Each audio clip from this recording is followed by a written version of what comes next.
right, I'm going to call the meeting to order. It's probably like 7:01. That's 7:01. First, we'll do the Pledge of Allegiance. Dr. Eric Kelly, would you lead us, please?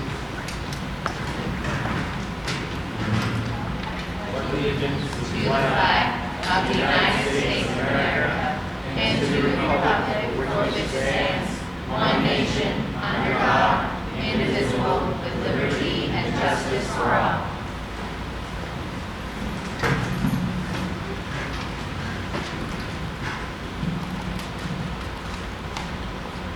Next, we have agenda review.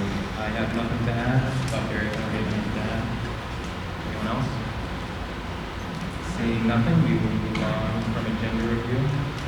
OCS student presentation, Ospey Central School. We're having a hard time hearing them. What was that? We can't hear us. Oh, you can't hear me? No, we can't hear you. Oh, Yeah, sorry. the fan thing that just turned off. The fan just turned off. My apologies. They try to keep it off. Can we turn off the mics? Anyways, we have, what? Can we turn off the mics? What do you mean turn them up? I mean, there's your soundboard back there. I don't know how to do that. No, I know. Okay. No, don't touch the electronics. Thanks. Well, I'll give everyone a quick synopsis then. We did the Pledge of Allegiance. We had an agenda review, so things can get added from the agenda. And now we are at the Ospey Central School student presentation, and Principal Fournier is going to give us a presentation on what you guys have been doing thus far this year. Okay, good evening, thank you. And welcome to all our school board members, parents, staff, and community members. We are thrilled to have you join us tonight as we share more about what makes Ospey Central School a special place for our students and community. This year we are proud to have 282 students enrolled in grades preschool through 6th grade. At OCS we are committed to fostering a nurturing environment where every student can thrive academically, feel a strong sense of belonging, and grow a part of a supportive community. Our focus remains on academic achievement, and we work hard to ensure that all of our students have the resources and support they need to succeed. At OCS, we follow the motto, be safe, be responsible, be respectful, which is not just words, but values we actively live by. These values are reinforced in our Wildcat Pride assemblies, where our school mascot, Aussie, along with the 6th grade Spirit Squad, models these traits for our younger students. Our 6th graders also take on leadership roles as peer helpers, guiding younger students through daily transitions and helping them develop positive work habits and social skills. These leadership opportunities contribute to building a culture of belonging at our school where students feel connected, valued, and supported. To ensure our students are ready to learn, we continue to enhance our teaching practices through approaches like science of reading and the Eureka Squared for math. These evidence-based strategies help our students develop strong foundational skills, and we are seeing progress in both reading and math. Our commitment to academic excellence is supported by a strong partnership between families, teachers, and staff. We believe that open communication and engagement with families are key to student success, which is why our recent conferences were such an important opportunity to reflect on each child's growth. We had a wonderful turnout for these conferences where parents and teachers came together to celebrate achievements and discuss next steps for continued success. Looking ahead, we are excited about the upcoming events like our Title I nights and winter concerts. These events highlight the incredible work our students are doing and provide an opportunity for our families and community members to engage in their academic journey. Our strong connection to families and the wider community is what makes OCS such a special place for students to learn and grow. Tonight we are excited to showcase the hard work of our 5th grade students who will be presenting highlights from a recent science unit. But before we dive into that, it's my pleasure to introduce our District Curriculum Director, Dr. Caitlin Hills, who will share more about our curriculum efforts to support student success. Thank you for being here tonight. We hope you enjoyed the presentation, and we look forward to continuing to work together to support the academic, emotional, and social well-being of every student at OCS. Thank you.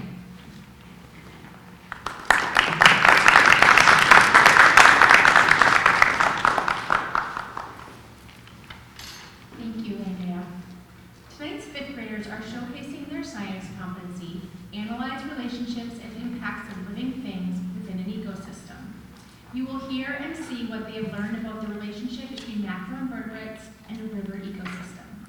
Their presentation will highlight how macroinvertebrates can signal the health of a body of water. Please join me in welcoming 5th grade teachers Tracy Holmes and Courtney Shepard, as well as several of their students, Lily, JP, Jacob, Ethan, and Brittany.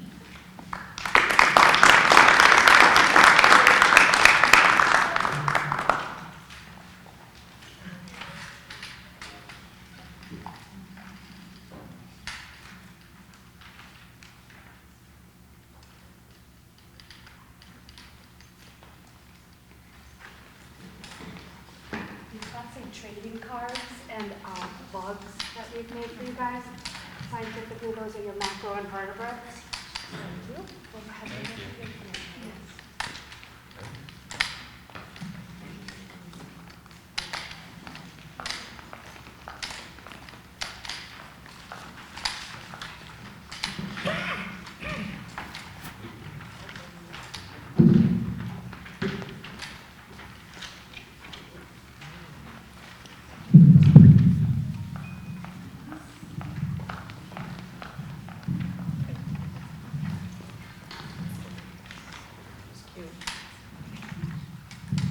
So every year we are invited by the Green Mountain Conservation Club and we get to do some water testing. Our site is behind the Lyceum at the Swift River and a lot of our students are scientists and we got to collect macroinvertebrates which we have called bugs.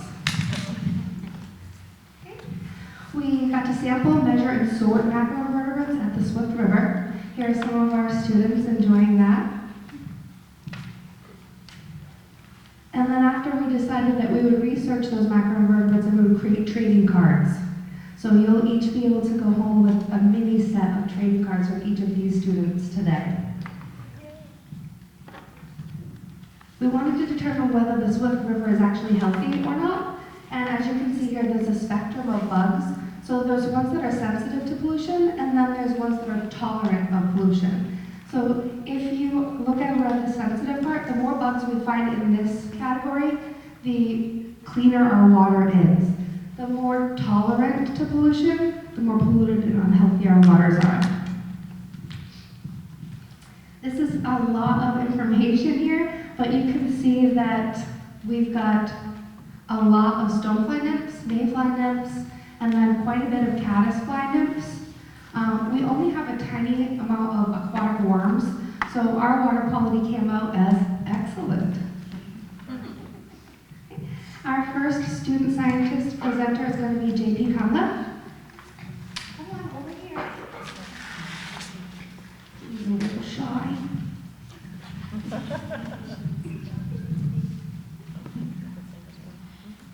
Hello, I studied the mayfly. Scientific name Ephemeroptera. Their diet consists of detritus and algae.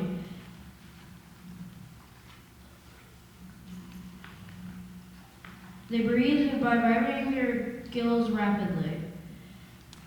My fun fact is that female mayflies only live for 5 minutes. Group 1, very sensitive to pollution, cannot live in polluted waters. Snaps for JP. Our next student scientist is going to be Ethan Wright. Hello, Ethan. Hi. I studied the flatworm platyhelminth movement. Layers of muscle. They breathe from their membranes. Diet, bacteria, small worms, and dead matter. They can do really good in polluted water. Level 3 or group 3. Fact. Flatworms are parasites. Adults need a host. Snaps for Ethan.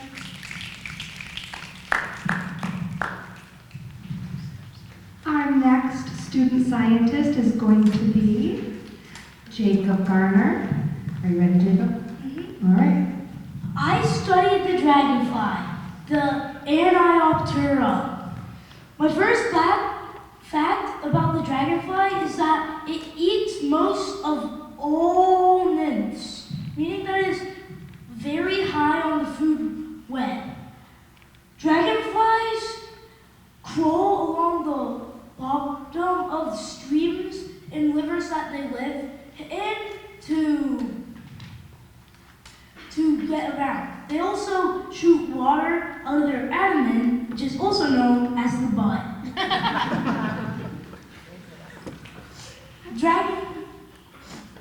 The dragonflies are put into the group of the Odona. I didn't pronounce that right. Odonata. The dragonfly is pollution tolerance level 2, meaning that it can live with some pollution, but not with too much.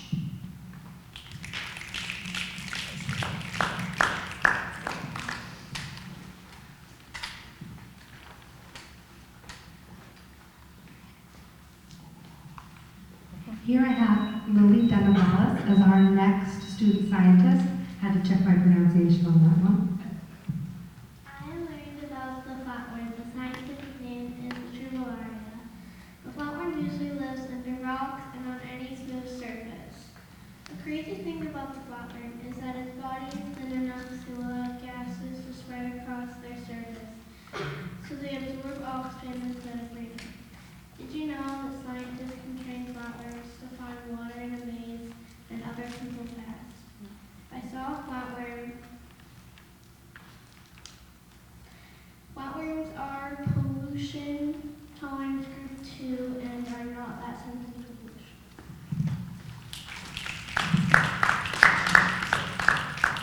And our final student scientist is going to be Brittany Blair. Come on over.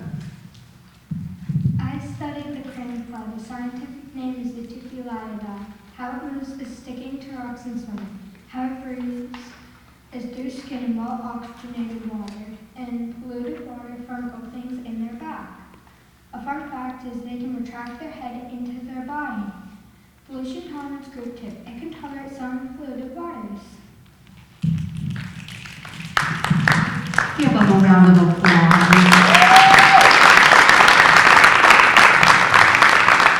Thank you, Austin Central School student scientists.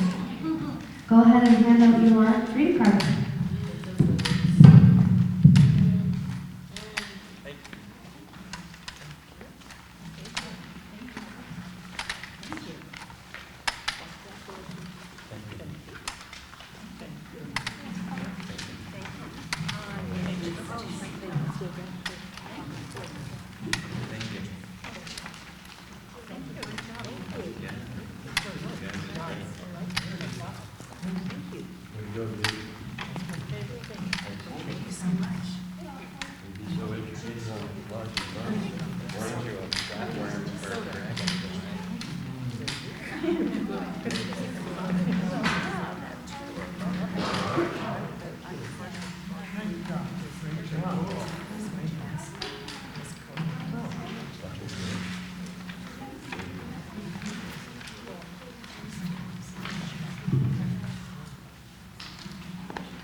Well, thank you again, OCS Wildcats. We appreciate it. So round of applause again for that.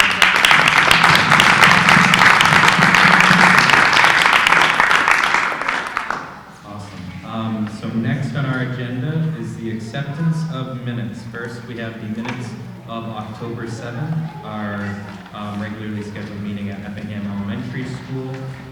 Is there any additional edits to these meeting minutes?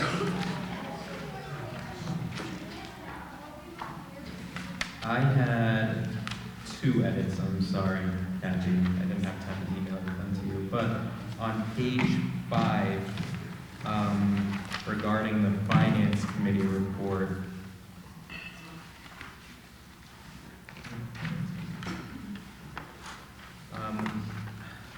the word function was used, but it shouldn't be function, it should be having. Oh, final adoption functions. hearing, sorry, I misread mine, so it should be final adoption hearings. Or final adoption hearing. And then under Dr. Jim's report, he explained that negotiations are ongoing with GWAT and GWISA. So after the first sentence, there should be an additional, sorry, at the end of the first sentence, there should be an additional and GWISA. And those were the two things that I found. Did anyone else find anything additional? Hearing no other discussion, I would request a motion to approve the October 7th meeting minutes with those additional edits. I'd make the motion to approve as corrected. Second. Moved by Guy, seconded by Dr. Beck. Any further discussion? Hearing none. Kathy, if you could call the roll when you're ready. Tom? Aye. Dr. Jim? Yeah. Guy? Aye. Jim Pittman? Yes. Mary? Yes. Charlene? Aye. Dr. Beth? Yes. Dana? Yes. Birdie? Aye. Next, we have the October 29th Buildings and Maintenance Committee meeting minutes, and those members present were Dr. Jim Manning, Guy Pike, Jim Pittman, and Tom Bickford, who attended it virtually, and the administration present were Dr. Eric Callahan and Business Administrator Kathy O'Blinis. Someone from the committee would make a motion to approve the minutes as presented. I'll make the motion. Second. Motioned by Tom, seconded by Dr. Jim. Is there any additional discussion? Hearing none. Kathy, who would call the roll when you're ready? Dr. Jim? Oh, What? I forgot, I have something. You weren't at that meeting. I know, but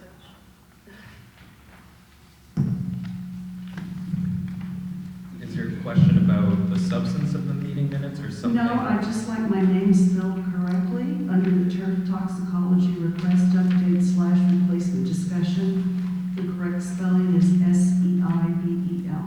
Thank you for catching that. Apologies. Would you guys, is that amendment to the minutes okay? Tom and Dr. Jim? Yes. Okay.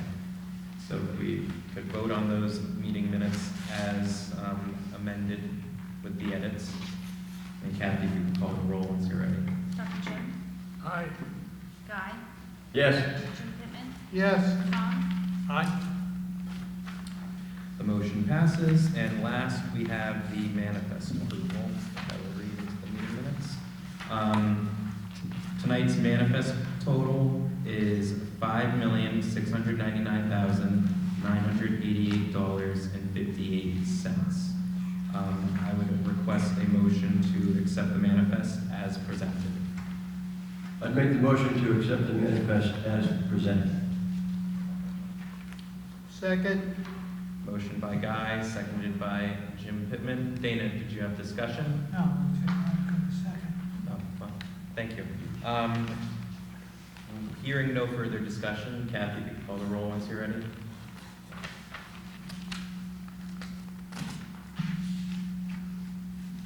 Tom? Aye. Dr. Jim? Aye. Guy Pike? Yes. Jim Pittman? Yes. Mary? yes. Charlene? Aye. Dr. Beth? Yes. Dana? Yes. Birdie? Aye. And we now enter into public input, total of 15 minutes unless extended by a vote of the board, 3 minutes per individual. Ask everyone be respectful, try to address things on the agenda, although it's not required, and no cross chatter, and no, please direct your comments towards the board. And if you have any kind of inquiries we can't answer here, we'd ask you to put it in writing and we can try to get back to you. Don't all jump at once. Well, seeing no public input, I will close the public input period. And we will move on to the student representative report. Jack, the floor is yours. Should have a green light. There we go. Alrighty. Good evening, everybody. It's great to be back after missing the last meeting. I had a golf match. It was our last one for the regular season, so I kind of had to be there.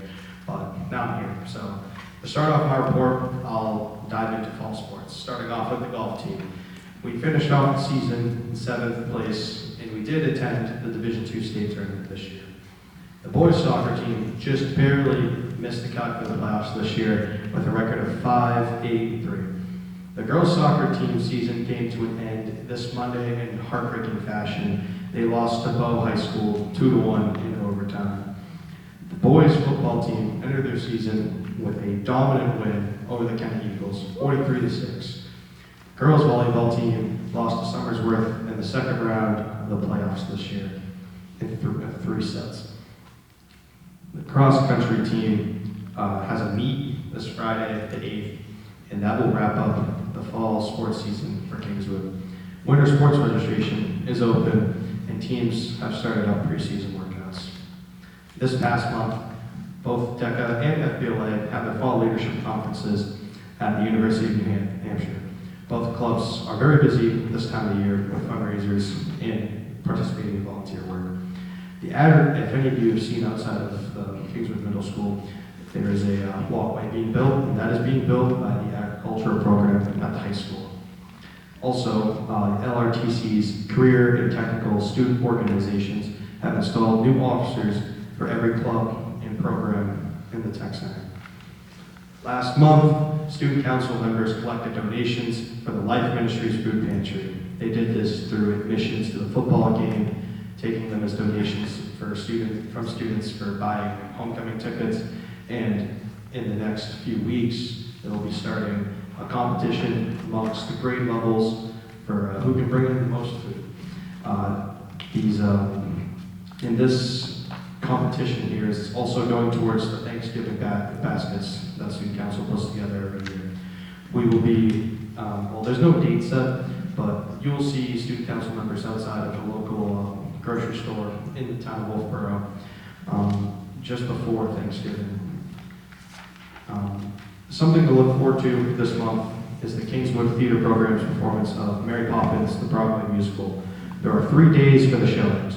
Friday the 22nd at 7 p.m., Saturday the 23rd at 2 p.m. and 7 p.m., and the final showing on Sunday the 24th at 2 p.m.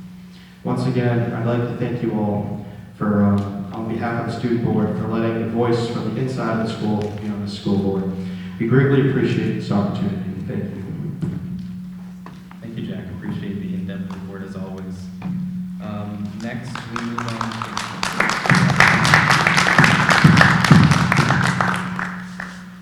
Next, we have the superintendent's report, and I'll turn it over to Dr. Erica.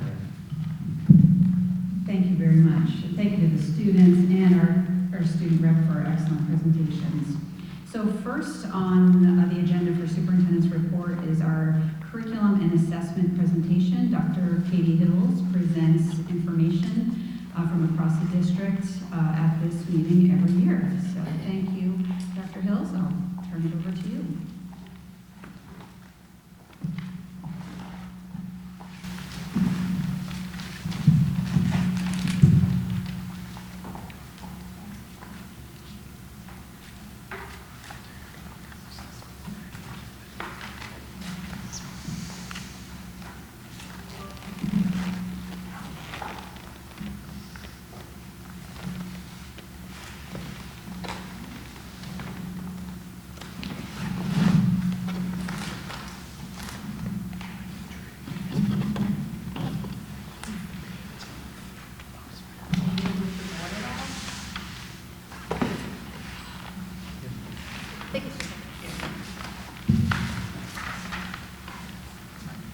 Thank you for allowing me to share an update of our assessment results and our work on curriculum, construction, and assessment. My presentation tonight is split into 2 sections. The first is a review of our assessment data, and the second is looking at next steps in our CIA work to improve student achievement. I'd like to start with celebrations, and more specifically this quote from a news release from the New Hampshire Education Department in early September. Recent assessment scores are showing a slight acceleration of growth for New Hampshire students in many grade levels, but not enough to make up lost academic ground since the pandemic. New Hampshire's preliminary performance scores from 2015 2024 indicate slow and modest improvements in several areas compared to last year's assessment results. However, math scores in general are failing to keep pace. This is the state's modest celebration, but our celebration is that this year we saw slight improvements and/or no significant decreases in ELA proficiency rates, and we saw improvements in math and outpaced the state averages. So those are definitely celebrations. Looking first at our assessment results, please know that these results are preliminary. The state has not yet released the official data, but the results will not change much, if at all. If you do see slightly different results, just note this was preliminary data. These are our math results from the spring state assessment, broken down by grade level and by proficiency level.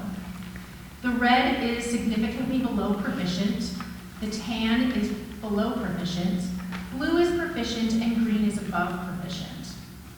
This is the first time since the pandemic that we've had these higher levels of proficiency in math, which is a celebration to be sure. In grades 5, 6, 7, and 8, we saw increases in the percentages of students at or above proficiency from how they scored last year. Indeed, grade 7 increased 13%. Grade 3 had no real change. Grade 4, however, did go down slightly. There are several factors that likely contributed to these increases. First, at K through 8, we shifted to the use of Eureka Math Squared, which Andrea Fournier mentioned, as our primary math curriculum, which was simply an updated version of the math program we were using. Eureka Math Squared still has the coherent scope and sequence aligned to our state standards, but it also is more streamlined and user-friendly for both teachers and students, and it incorporates more student sense-making activities, which is how students make strong connections between math concepts and skills. At the high school, we are working to make sure that they are using a curriculum that is also aligned to state standards, both in terms of content and rigor, as our state standards address both. Second, our math coaches have been extremely beneficial in providing teachers with training and support in both the curriculum or content and in engaging ways to teach the content and remediate when needed. Finally, we started incorporating the New Hampshire SAS math modulars. These are short topic-specific math assessments developed by the state assessment program, and we've incorporated some of them into our end-of-module math assessments. This gives our students the opportunity to interact with similar questions and with test features that they will see on the state assessment in the spring, while also giving their teachers specific data on student understanding of a topic that they have just taught. In the past, I have shown a comparison of our district not only to the state, but to comparable New Hampshire districts. Other district data is not yet available. So you only see the state compared to our, the district. For math, grade 4 is lower than the state average, but every other grade is above or essentially the same, which is exciting. We haven't seen that recently. In reading and writing, our levels of proficiency have remained largely unchanged since last year. Grade 4 went up 1%, grade 5 went down 1%, grade 3 went down 2%. The happy exception is grade 7. They went up, they went up 11%. Some factors that likely impacted the overall lack of movement in the proficiency levels between last year and this year include the fact that the writing portion of the state assessment underwent some changes last year, so we anticipated a slight dip in scores in those writing areas. For example, the biggest change was that students used to be presented with one of 2 writing prompts. They were either given an informative prompt where they had to write an informative or explanatory piece, or an opinion argumentative writing prompt. Starting last year, students were randomly assessed on one of 3 writing styles. The state added a narrative prompt.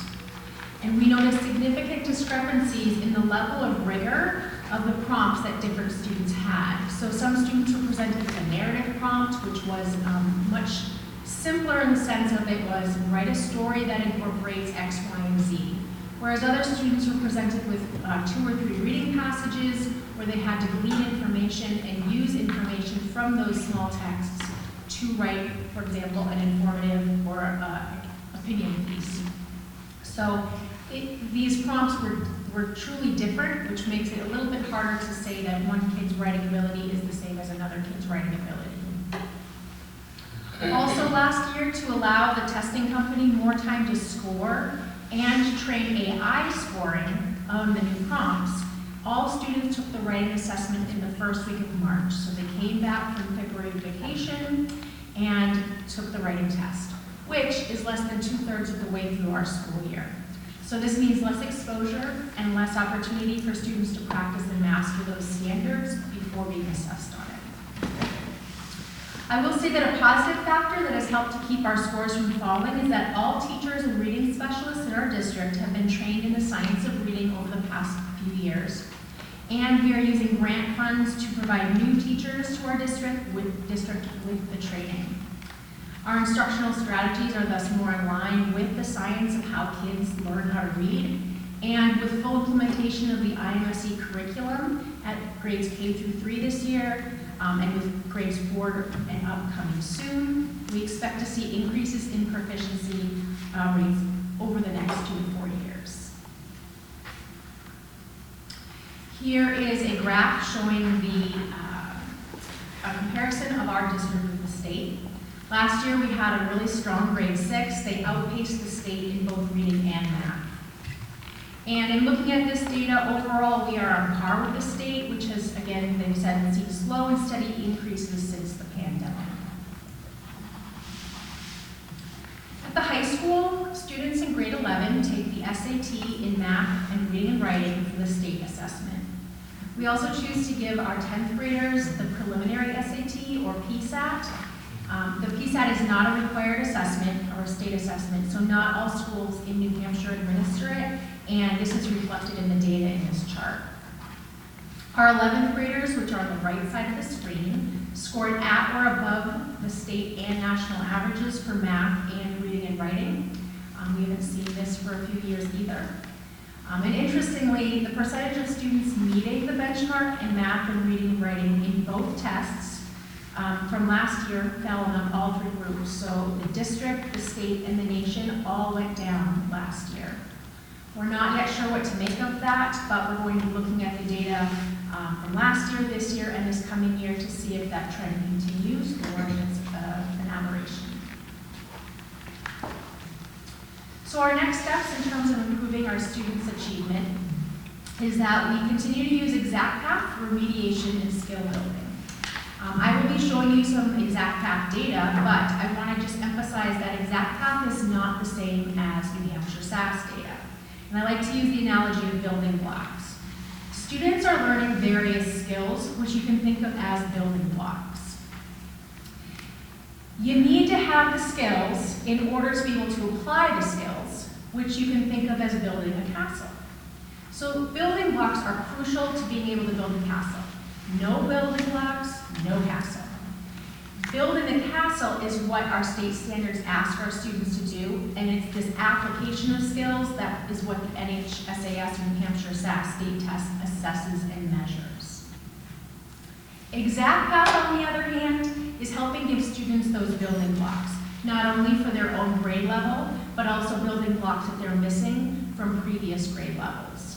And over the year, what we want to see is that growth of skills so that students end up having the skills they need to build the castle, which is the end of year expectation or state standard. So some of our ExactPath data. Last year, you can see that we required ExactPath testing in the fall and the winter. The fall test gives teachers an understanding of where their incoming students are. And then the platform uses a student's individual test results to create a personalized learning path that is specific to the student, and it provides targeted support and practice in the specific skills that they are weaker in. Winter testing updates the learning path, so every time a student takes that test, it updates it with new learning, and it also gives teachers sort of a touch point or an idea of if they're on track with instruction. We did not require spring testing last year. It was very busy with New Hampshire SAS testing, with Acadian's reading benchmarks, and at the high school they have the SAT, the PSAT, and AP testing. So we didn't want to over-test and exhaust our students and take more time away from instruction. That being said, there were some schools who tested certain grade levels, certain classes, or certain students, just to get an idea of their students' progress over the course of the year. What you see here on this chart is that between fall and winter, we saw an increase in proficiency on grade level skills in math for grades 1 through 8. And we anticipate that if everyone tested in the spring, we would continue to see those increasing levels of proficiency. This is for reading. You can see again similar skill building in reading between fall and winter. So winter is around February, just after our halfway point. And again, this is grades 1 through 8. And this data again shows that students were building up their piles of blocks, and that's what we want to see. We can also look at the data from ExactPath for the National Percentile Rank, also known as NPR. And this tells us how our students compare against students assessed across the nation. So we want students to be in those upper 2 quartiles because that means that they're performing better than the majority of their peers. And between between fall and late winter, we saw an increased percentage of students in that 50th to 90th percentile for grades 1 through 11. We went from 33% in those upper 2 quartiles to 55%. Likewise, we saw increases in the percentages of students in the highest percentile groups in reading, from 46% in fall to 63% in February.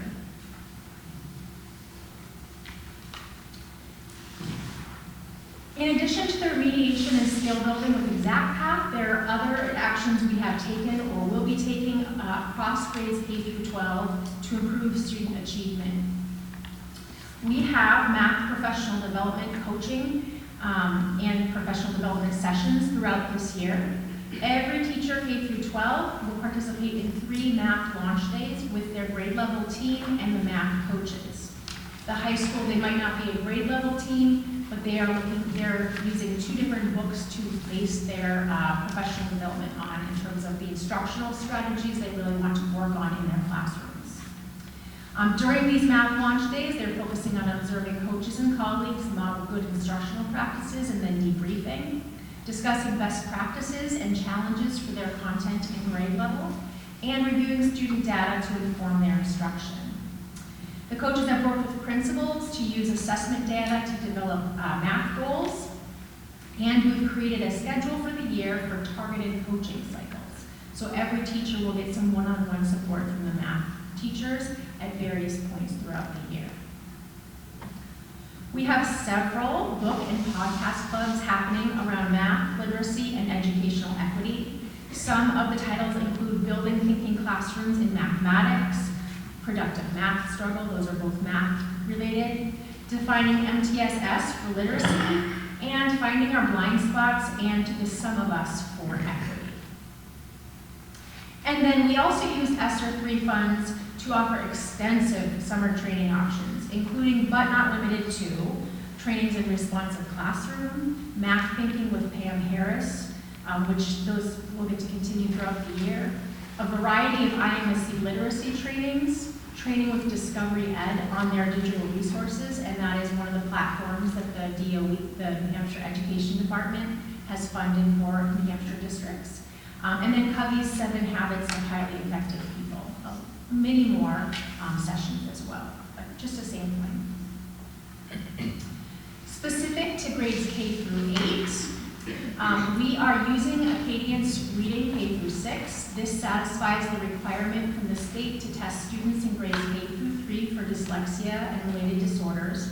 And we're pushing it all the way 4 through 6 because it provides us with very specific data on student weaknesses in early literacy. We're also piloting Acadian's Math K through 2 because it's giving us, again, information for our math teachers, our coaches, and our interventionists and special educators on specific skill deficits in numeracy, early numeracy. and thus they're able to provide more targeted support and remediation for those students. We used grant funds for an IMSC literacy consultant who is meeting with our reading specialists for 2 days this year to discuss literacy strategies and best practices, and to answer questions that have come up during implementation of our new K-3 literacy curriculum. Additionally, the consultant will be doing some limited literacy coaching with staff who are interested in having that type of feedback and support in their classroom. The Language Arts Task Force, that's the LATF, Language Arts Task Force is going to be exploring various resources or programs to provide much needed support in the areas of writing instruction and grammar instruction. We've not updated our writing resource since my first year at Governor Wentworth, which was 11, 12 years ago. The years blend together, and so teachers are definitely in need of that. We are adjusting our testing schedule this year. March was definitely too early, but we're trying to alleviate some of that test fatigue that we see in May, as well as the craziness that comes with end-of-year field trips and Memorial Day and other end-of-year events. So it is a balancing act between making sure that our students have enough time to really dig in, learn, master, practice the curriculum and the content, but not waiting so long that they're exhausted and blitzed at the end of the year with so many tests. So we plan to do the reading and writing tests a month earlier than usual in mid-April, and then we'll keep math and science, which are more content heavy, in mid to late May. So trying to break that up and alleviate both stress on our teachers and our students. And then we are continuing with our monthly grade level or content area CIA meetings, CAA, curriculum instruction and assessment. And we're meeting to examine and adjust our existing assessments or develop new assessments that meet the criteria of high quality assessments. We want to make sure that if our students are expected to build that castle, that we are assessing them and instructing them on building the castle. And finally, at the high school, much of this work has been led and facilitated by Erin Daggett, who is our high school assessment and competency-based education coordinator this year. Departments are meeting monthly to validate and or create quality assessments that align to our state standards. We have started the data conversion and implementation process with Infinite Campus. This is going to be the student information system for our entire district, preschool through grade 12, which is a much bigger process than just curriculum, but it's also going to be our competency-based reporting platform for grades 9 through 12. Teachers and other staff will be trained starting in March, and it will continue through the spring, summer, and early fall. Erin and I will be planning family information sessions to educate parents, caregivers, guardians, families about the upcoming changes that they will see in reporting. But we have chosen a platform that allows us to report out both incompetencies and with a traditional letter or number to ease that transition.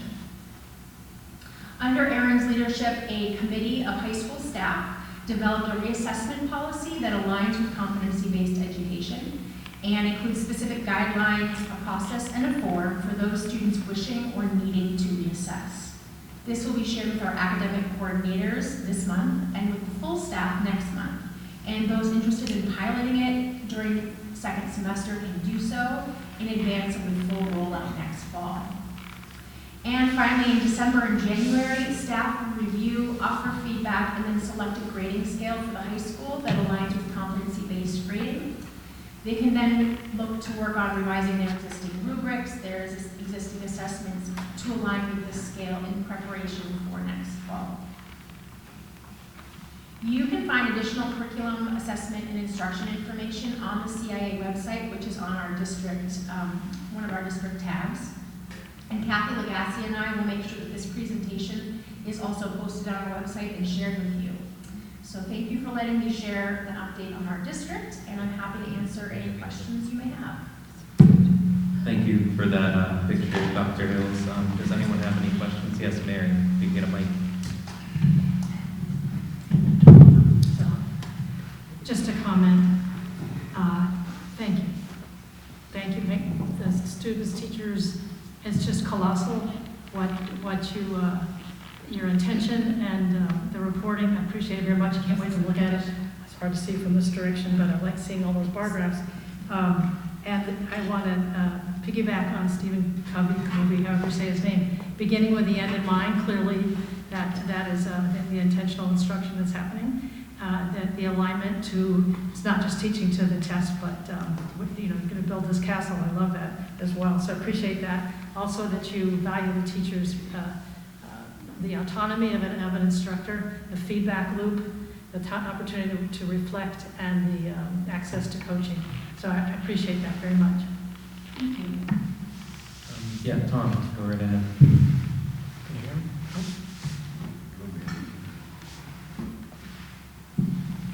Can you hear me now? Yes.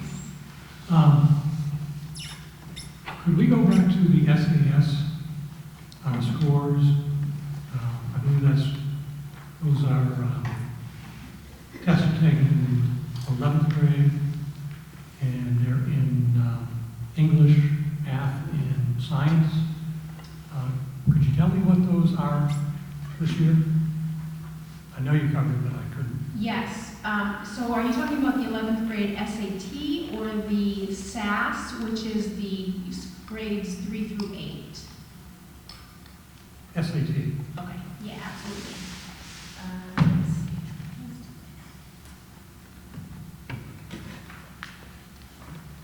Okay. So the SAT has a math component, which you can see there. So I'm just going to turn this a little bit. Hopefully not break anything. So the SAT is the one on the right, and this is, yes, these are testing our students in reading and writing, which is the R and W, and the math. This is for 11th graders, and they take the SAT, all students across the state. So the state selected the state selected the SAT as the state assessment in place. What they used to do was the same assessment at the 11th grade level as grades 3 through 8 did, same company. So last year we had 30% of our 11th graders met the benchmark or the benchmarks in math. And that's in comparison to 30% of the state and 27% nationwide. And the state data here, those are public schools in New Hampshire, because you can also get all schools in New Hampshire, but that includes private schools, charter schools, things of that nature. And what was that number indicating? 30% of our students were proficient in math. Okay, and the state average? 30%. And the national average was 27%. And how does our math score compare to last year? We went up. You went up, okay. We also increased in ELA. ELA last year, we were actually lagging behind the state. This year, 63% of our 11th graders, so these would be this year's 12th graders, Jack's class, met or exceeded the benchmarks for reading and writing on the SAT. And that was 63%? 63%. Thank you. The New Hampshire average for public schools was 62%. And the national average was actually much lower, 53%. Good job, Jack. Way to carry it. And that leaves us with science, right? Yes, I don't have science here. I can, what I will do is I can send them to the full board. Science is interesting. The state is looking at changing the assessment, or they're collecting feedback. The state science assessment assesses 3 areas of science: earth and space science, life science, and I'll reiterate this in an email so you have it in writing, and physical science. I was at a meeting Monday, and the state there's some issues because at the high school level, students are only required to take physical science and biology or life science. So only 2 of the 3 areas that they are tested on are actually required by the state. And so they are going to be seeking feedback over this coming year to look at potentially adjusting that assessment to remove material that students are not required to get instruction in. Okay, good, thank you very much. You're welcome. Go right ahead, Dr. Mack. Great. Thank you, Katie, for your presentation. It's helpful to see performance. I am also interested to see performance versus last year, and even some longitudinal data would be helpful. Can I ask you, so I think it's quite common, or at least it was when I was not the age I am presently, for students to take the SAT more than once. Does this data reflect their first taking of the test, or it reflects their up-to-date the last time they took it? This only captures what they call the SAT school day. So all New Hampshire 11th graders in public schools across the state and charter schools take the SAT on a specific day in the spring. It's typically late March. Okay. Students, especially students seeking a college path, they have the opportunity to also take the SAT on their own, but those are not included in these scores. Oh, very interesting. This is basically our state assessment data for 11th grade. Okay, and I don't intend to be beheaded for saying this, but do we have specific supports related to the SAT and the PSAT in our district currently? Yes, at the high school level, they use task and they use times outside of task to guidance to provide things like tutoring, information about taking the SAT or the PSAT. And one of the nice things I mentioned, not all districts require the PSAT. We give it to our 10th graders. One, it gives us some good information, but it also gives students that experience with taking that type of a test before they go into take a test at the 11th grade year. Yeah, I heard a data point a long time ago that just taking it twice increases your score by at least 50 points. So the PSAT is sort of in that same grouping. Thank you so much. You're welcome. I will add that I think it's beneficial that they chose the SAT as the state assessment and all students are taking it, because you do have some students who would never think of college as a path, but they take the SAT, and not all, but many colleges require it, and it's something that not all students would have taken were it not required by the state at the 11th grade year. Are there any other questions? I just have a couple of questions. Oftentimes people talk about proficiency and interpret the numbers at only 63% of our students being proficient based on the SAT for English and writing, that means only 63% are passing, that the other third are failing. But could you explain, not just so I can understand, explain to people, but so that people who watch this or the rest of the board, what is kind of the difference between proficiency, mastery, and if you're not at proficient, that doesn't necessarily mean you're failing, is my understanding? Yeah, so, in our state, many states in our region, proficiency and mastery really mean the same thing when people are talking about it. But we have to remember that whether it's the New Hampshire SAS test for grades 3 through 8 or the SAT or PSAT at the high school level, this is one measure. And so you may have a student who might not be a good test taker, or you may have a student who's had an off day, and they are at, it doesn't necessarily mean that they are not proficient overall. That is why we have other ways to assess students. We're looking at making sure that our summative assessments in our curriculum match the state standards, because we want students, and we have students who, they don't do well on this test, but they shine. They've met the standards in their classes where they might be more hands-on, and they've had more opportunity to show it in different ways than simply a computerized test. Which, I have to say, there are a lot of our standards that do require students to really push to some of those really higher depths of knowledge, and I'm not certain that a computerized test could even capture that fully. And I have just a couple other questions, but does anyone else have an additional? Okay, I want to hop at a time. My other question is about the exact path. I've received just personally feedback in passing from parents and some teachers that sometimes the testing tools can be a little bit repetitive. And I'm wondering, is there something that our district can do or that the supplier can do to make that a little bit more randomized, so, so students aren't like, oh, I've seen this question before, I know the answer because I've gotten it wrong twice before, third time's the charm. Yeah, I can speak with the exact math representatives, and they can speak with their development team, and that's good feedback. And then map testing, do we still do map testing? No.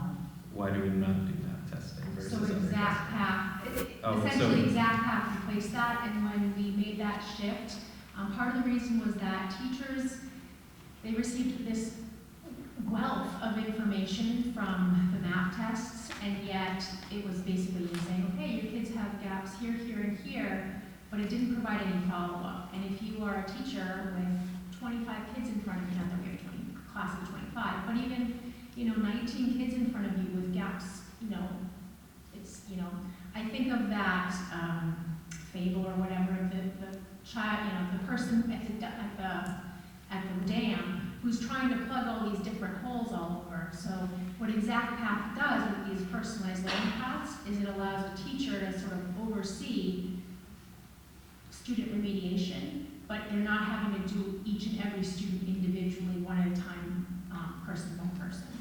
Okay, and I don't know if I have one last question, so, okay. My last one was when you mentioned the SAS testing in the written portions, and did you say AI scoring so the state is contracted with a testing company that utilizes AI scoring? Yeah, most testing companies do. Is the state really, okay, I was like, is the state concerned at all that, I can see the potentials in that, but, is the state worried? I trust a person almost more than maybe AI. That's actually a really hard question to answer. Human scoring has a lot of subjectivity as well, whether it's a human score or an AI score. What they're working on is calibration. The previous prompts were they had human scores, but they also had computer scoring. So it's been happening long before this. It's just that with these new prompts, they have to do a lot more training because they're exposing their AI models to just new information to eat up. But it's been going on for quite a few years. What they typically do, Brody, is that many of them are, even in the past, everything is computer scored, but then they will randomly select different writing samples from the tested population for human scoring to do a calibration against it. And so we have that happen every year where there are some students whose scores don't come in until later because of that additional time for a human score. Okay, you have a question, Charlie? Yep, go right ahead. You mentioned that there was discrepancy between the difficulty of various writing prompts, and are students randomly selected for those prompts? And why would there be a test designed that had writing prompts that are obviously not comparable in terms of difficulty? It's a good question, Charlene. That is something that we have, and when I say we, I say, curriculum directors and people in my position across the state have provided feedback on because this is what we saw. I don't think it was their intention for it to be different in terms of rigor. I think it was just a matter of they presented these new prompts and they were hoping the level of rigor would be the same, but it really wasn't, just by nature of the fact that the prompts that students were presented with was just so much smaller. There was less reading to go with it.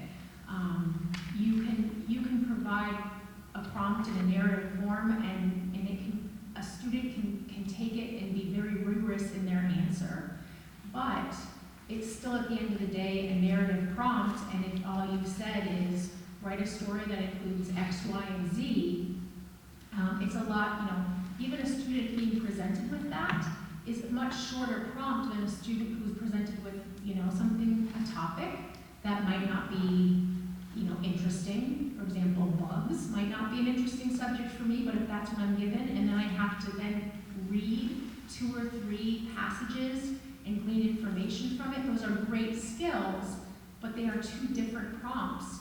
And you can have a student who might be able to, write a wonderful essay on moose, I don't know, because that's what they're passionate in. They were just given something that they weren't passionate in, or they were given a lot of reading and they were tired. It was a lot for kids.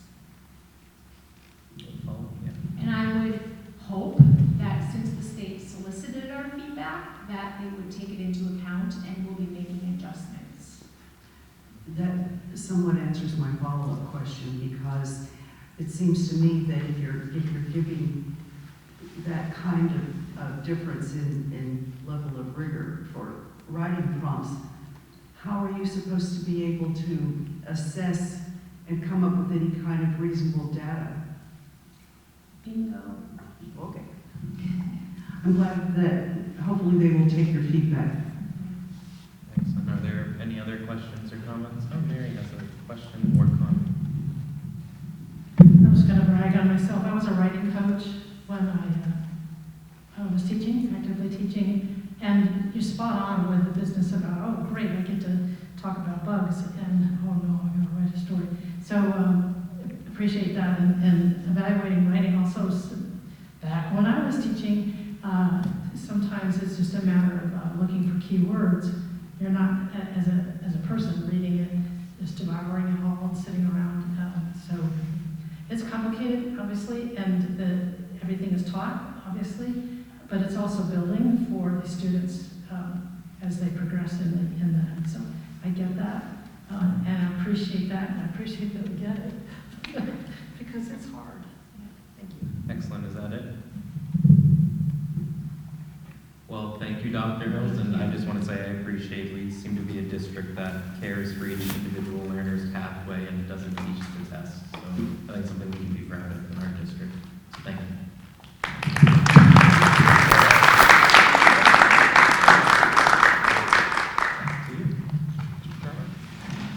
Thank you, Dr. Hills, for that thorough presentation. I just wanted to ask Dr. Hills if she'll be posting her presentation to the website. Absolutely. And she'll be sending it to us, and it's going to be on our. It'll be on our school district website. It'll be probably uploaded to our meeting packet because it said it was coming. And Dr. Doe said she was going to provide follow-up to the entire board by email. So you'll have 3 ways to access it. Okay.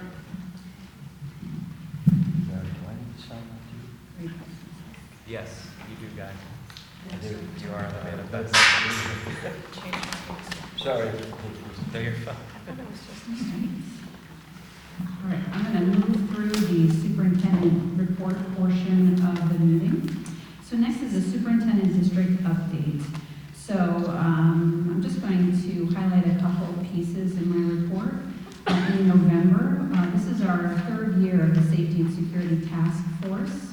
We're meeting on November 21st at the Kingswood Regional High School Lecture Hall at 4:00 p.m. The topic this year will be reunification. It's a big topic to tackle. New Hampshire Homeland Security is coming to facilitate that meeting with our administrators and first responders from all of our towns, and we're looking forward to that very productive exercise. We'll have a meeting, as I said, in November, and then a follow-up meeting in the spring yet to be scheduled.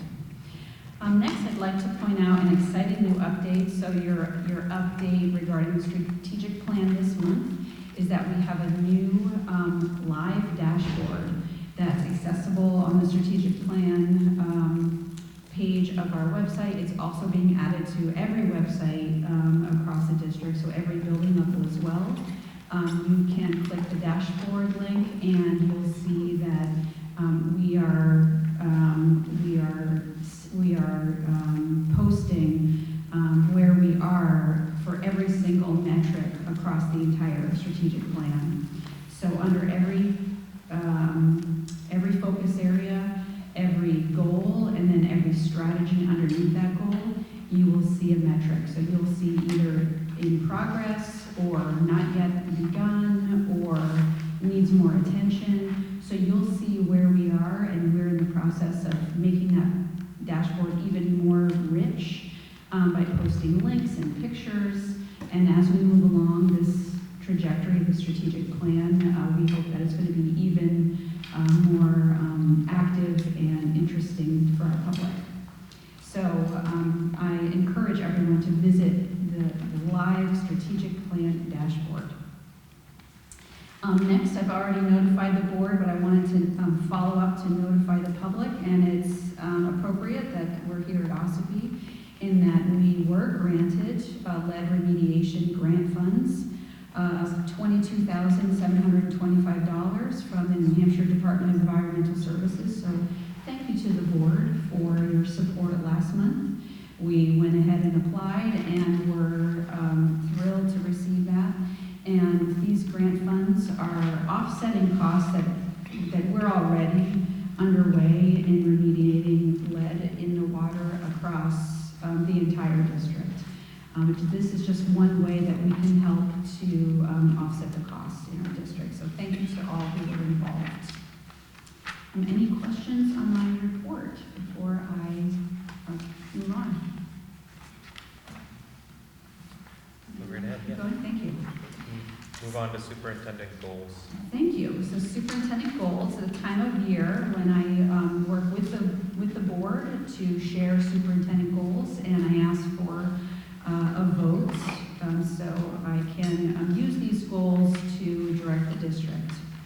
So you'll see on the first page 3 goals. These goals were approved last year, and 2 of them are the final of 3 years, and 1 of them is the final of 2 years. So first, competency-based learning. So the superintendent will work closely with the SAU team and building leaders to implement our comprehensive plan for our competency-based learning initiative, including assessment, reporting, creating opportunities for extension and remediation, communication, and stakeholder outreach. You heard from Dr. Hills that we're continuing with this commitment to the competency-based learning. One piece I just wanted to highlight is the shift over our learning platform. There will also be better reporting for competencies over to Infinite Campus. This is a multi-year project to shift an entire district to another information system and then also reporting system. And it's a huge way that the district is showing evidence that we're committed to a competency-based learning system. So I'm very pleased that in this 3rd year, we're putting our money where our mouth is, essentially, and that now we can report on an actual system, which PowerSchool has not been able to do. So this is just going to be really be capping off the process. The next goal, safety and security. The superintendent will work closely with the SAU team, building level administrators, and the GWRSD school board to identify and resolve safety and security needs, including behavioral health through board policy, relationships with local police and fire, and homeland security plans and regional contacts. So as I mentioned, we continue this year.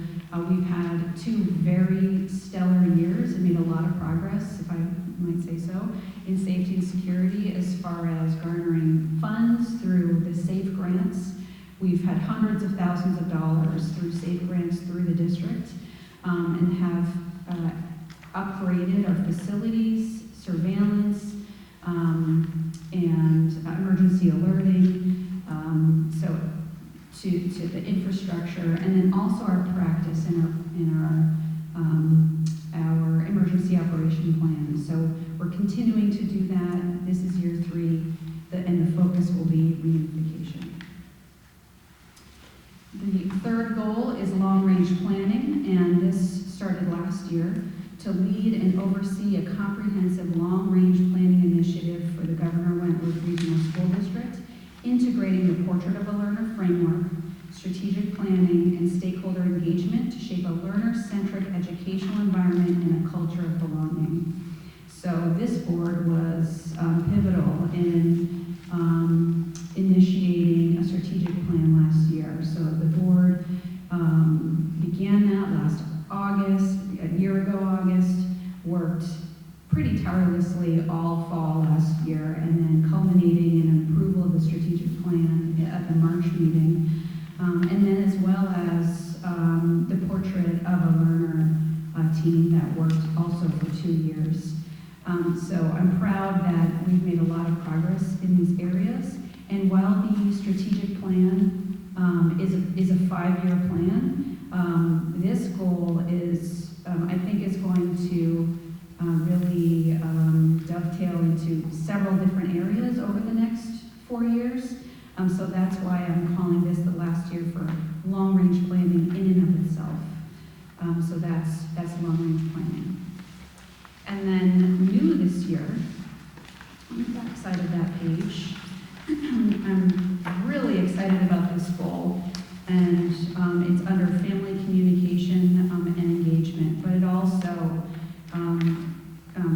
touches on equity. So bolster communication and engagement with families and the community to increase the sense of belonging and wellness for students and staff.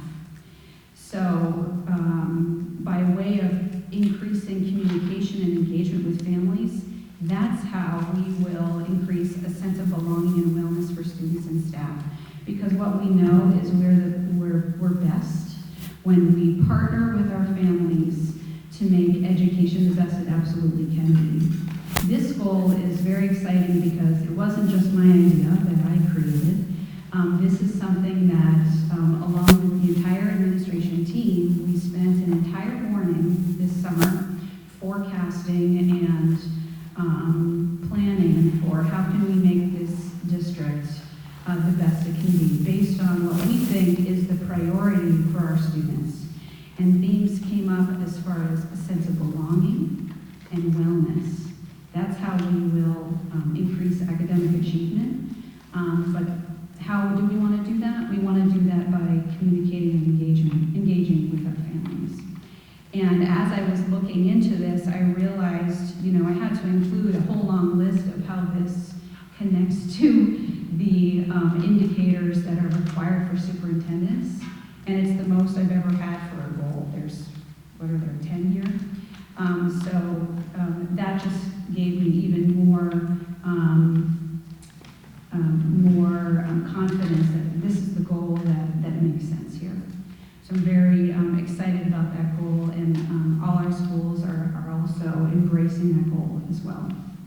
So I asked for an action on the superintendent goals, but I'm happy to have any questions. Does anyone have any questions for the superintendent, Dr. Babb? Dr. Yarkanian, could you just elaborate a little bit on what reunification means in the security context? I'm happy to. So reunification is, in the case of a very tragic incident, reunification would be after, so there's a crisis response, and then there's after some kind of tragic incident, how do you reunify with families? So if there's, an absolutely tragic incident, and the law enforcement is here, and we have all of our plans in place, and then families are coming in, and there's a whole process for reunifying with families. And there are many steps put in place to make it as streamlined as possible in a really difficult situation. Absolutely. Are there any other questions for the superintendent? Seeing none, would someone make the motion to accept the superintendent's goals for this 2024-25? So moved. For this year? Yep. Second. So moved by Mary, seconded by Dr. Beth. Any further discussion or comments? Hearing none, Kathy, if you can call the roll once you're ready. Tom? Aye. Dr. Jim? Yes. Guy? Yes. Jim Pittman, Yes. Mary, Yes. Charlene, Aye. Dr. Beth, Yes. Dana, Yes. Brody. Aye. We'll move on to the 2025 Youth Risk Behavior Survey. Thank you for your support. So the Youth Risk Behavior Survey, also known as the YRBS, is a test that we have been administering at the high school level every other year. And we come to the board for your support for this non-academic survey that would be administered in the spring. So this is a completely voluntary and anonymous survey for our students, and it gives us crucial information regarding student wellness and risk factors around our student body at the high school level. I'm happy to review with anyone or any questions, and we do have a proposed motion for the board at the bottom of the memo. Yep, Charlie? This one, if I can figure out how to turn it. What is it, green? Is it green? Hold it down until it turns green. Ah, okay. Yeah. Okay, thanks. Looking at the language on, in the second paragraph, the last sentence, it talks about alcohol, drug, and tobacco use. And I know that, you know, in my years and years of working on the Academic Affairs Committee, alcohol and tobacco are actually types of drugs. And so, you know, we were trying to make sure that that point was made by saying something along the lines of alcohol, tobacco, and other drugs. And so I don't know, and this is basically just, you know, your report, but I didn't know if that was something that we wanted to, you know, further make the point that alcohol and tobacco are drugs. So it's just, it's semantics, but I also think that it's a good thing for people to understand, because a lot of times people think, oh, you know, alcohol use and tobacco use, that's just something else, but they, you know, they're drugs. Thank you. And what we know, what's a good thing is that the YRBS, it definitely separates those things out. So there is data, and we have the data, by the way, from the last YRBS on our data and reporting page on our website. So it's something like 40 pages of data, and you can look at Kingswood. It compares from past tests as well. So that's definitely a good report to go back and look at. But there are pages on tobacco use, there are pages on alcohol use, there are questions on vaping, and certainly other drugs and other behaviors. So they do separate that out because those are all very, you know, certainly data points that we want to get a handle on for our students. Any other questions? Yeah, Tom? Superintendent, I probably missed it, but can parents opt out from this survey for their children?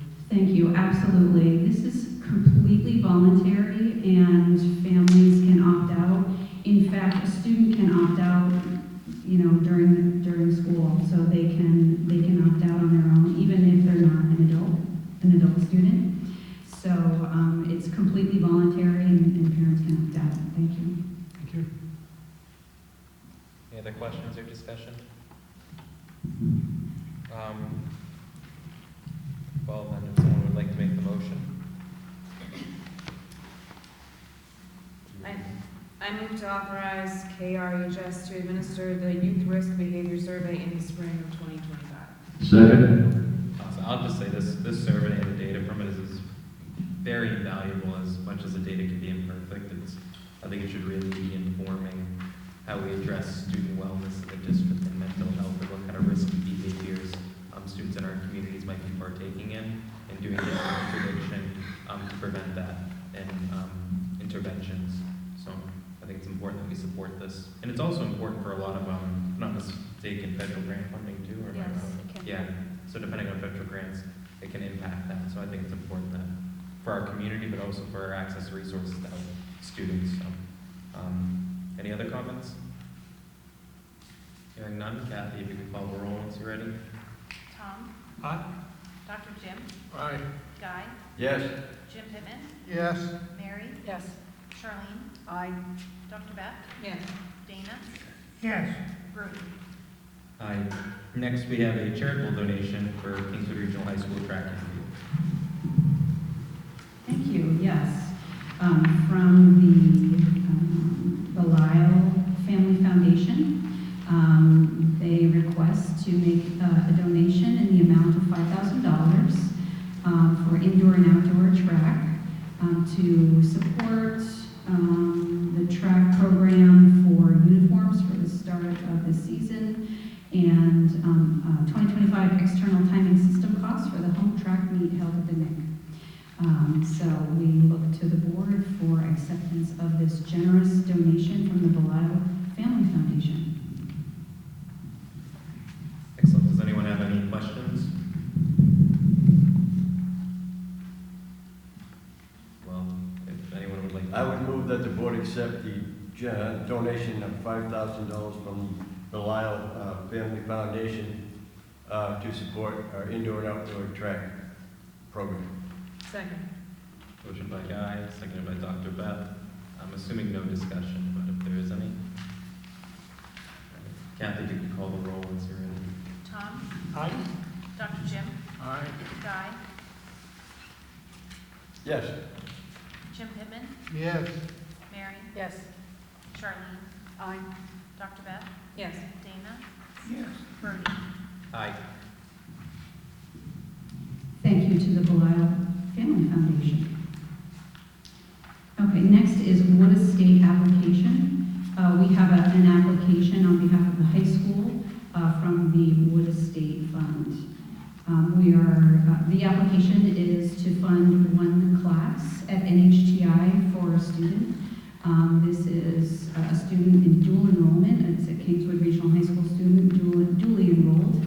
The student has already, through other resources, has maximized their other resources, and on occasion, the high school will reach out to the board to apply for funding for one student.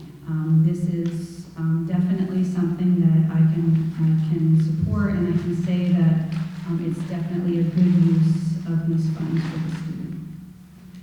We've included the actual application from the high school as well. All right, Kathy. Do you know what my question is going to be? Oh, look, you have the paper ready. Could you tell the board? As of the end of June of 2024, this Wood Estate Fund had $733,578 in it. And how much were you allowed to use this year of it? It's 3% of that. 3% of that. So you said how much was in it? 733,000.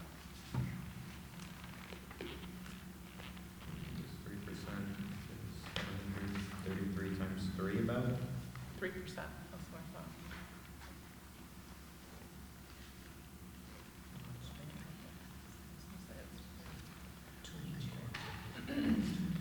About 2,300. 23,000. Oh, sorry. Did you get it? 21,990. Thank you. 20, about a little over 21,000, sorry. Actually, Thankfully, we have you, 22. Dr. Beth, to do the math. Technology. Anyways, okay, so we'd be using $600 of that pool of money that we're allowed to use annually. So does anyone else have any questions? How much do we normally provide to offset the cost of the intervention? About $12,000, depending on each location in the district. So that's total? Total. Okay. So we still have almost 10 grand. Yeah. I mean, we're only using $600, so we'll have plenty.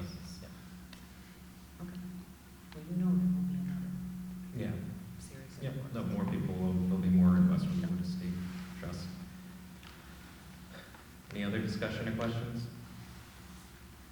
Do you want to make the motion, Mary? It looked like you were going to read it.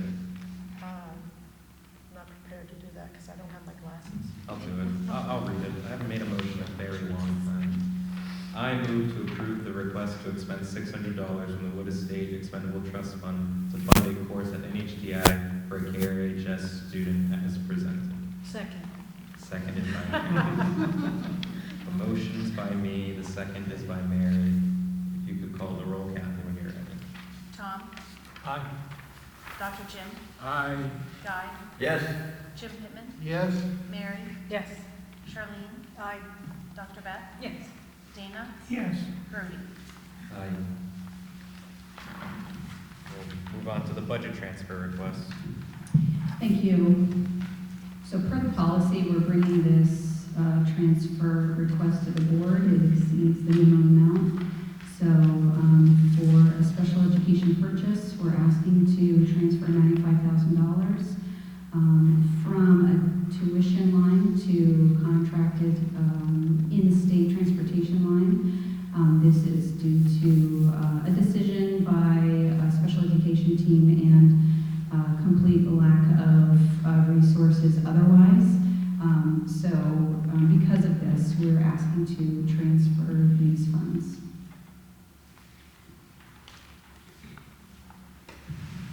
Are there any questions for the superintendent or for Kathy?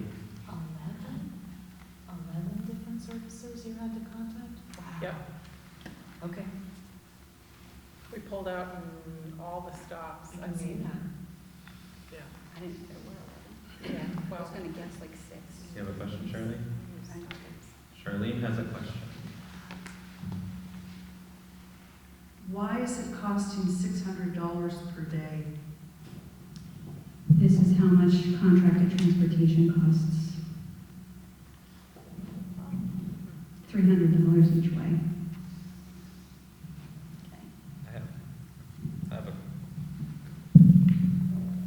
I have a question. How is it that? So I see the transportation services contracted with Raymond School District, and Raymond is mentioned. Is this, the student isn't located in Raymond, are they? It's just Raymond's provider is the only one that was able to provide us a service. No, at the top it says the transported from Raymond to NFI come to the Cook School. Yeah, could you? I'll let you. Oh, it's a foster placement? Okay. That makes sense. So there, So when you have... you want to explain? Sure. I could try, but it wouldn't be good. We don't want to get too far down Yeah, the road you with don't this. know, But what I can share is that when the district of residence is where the biological parents live. Yeah. So sometimes students don't live with their biological parents, they live with foster parents. And even when they go to live with foster parents in another district, the district where the biological parents live is still the sending district. So, interesting insight to public education and costs. Yes.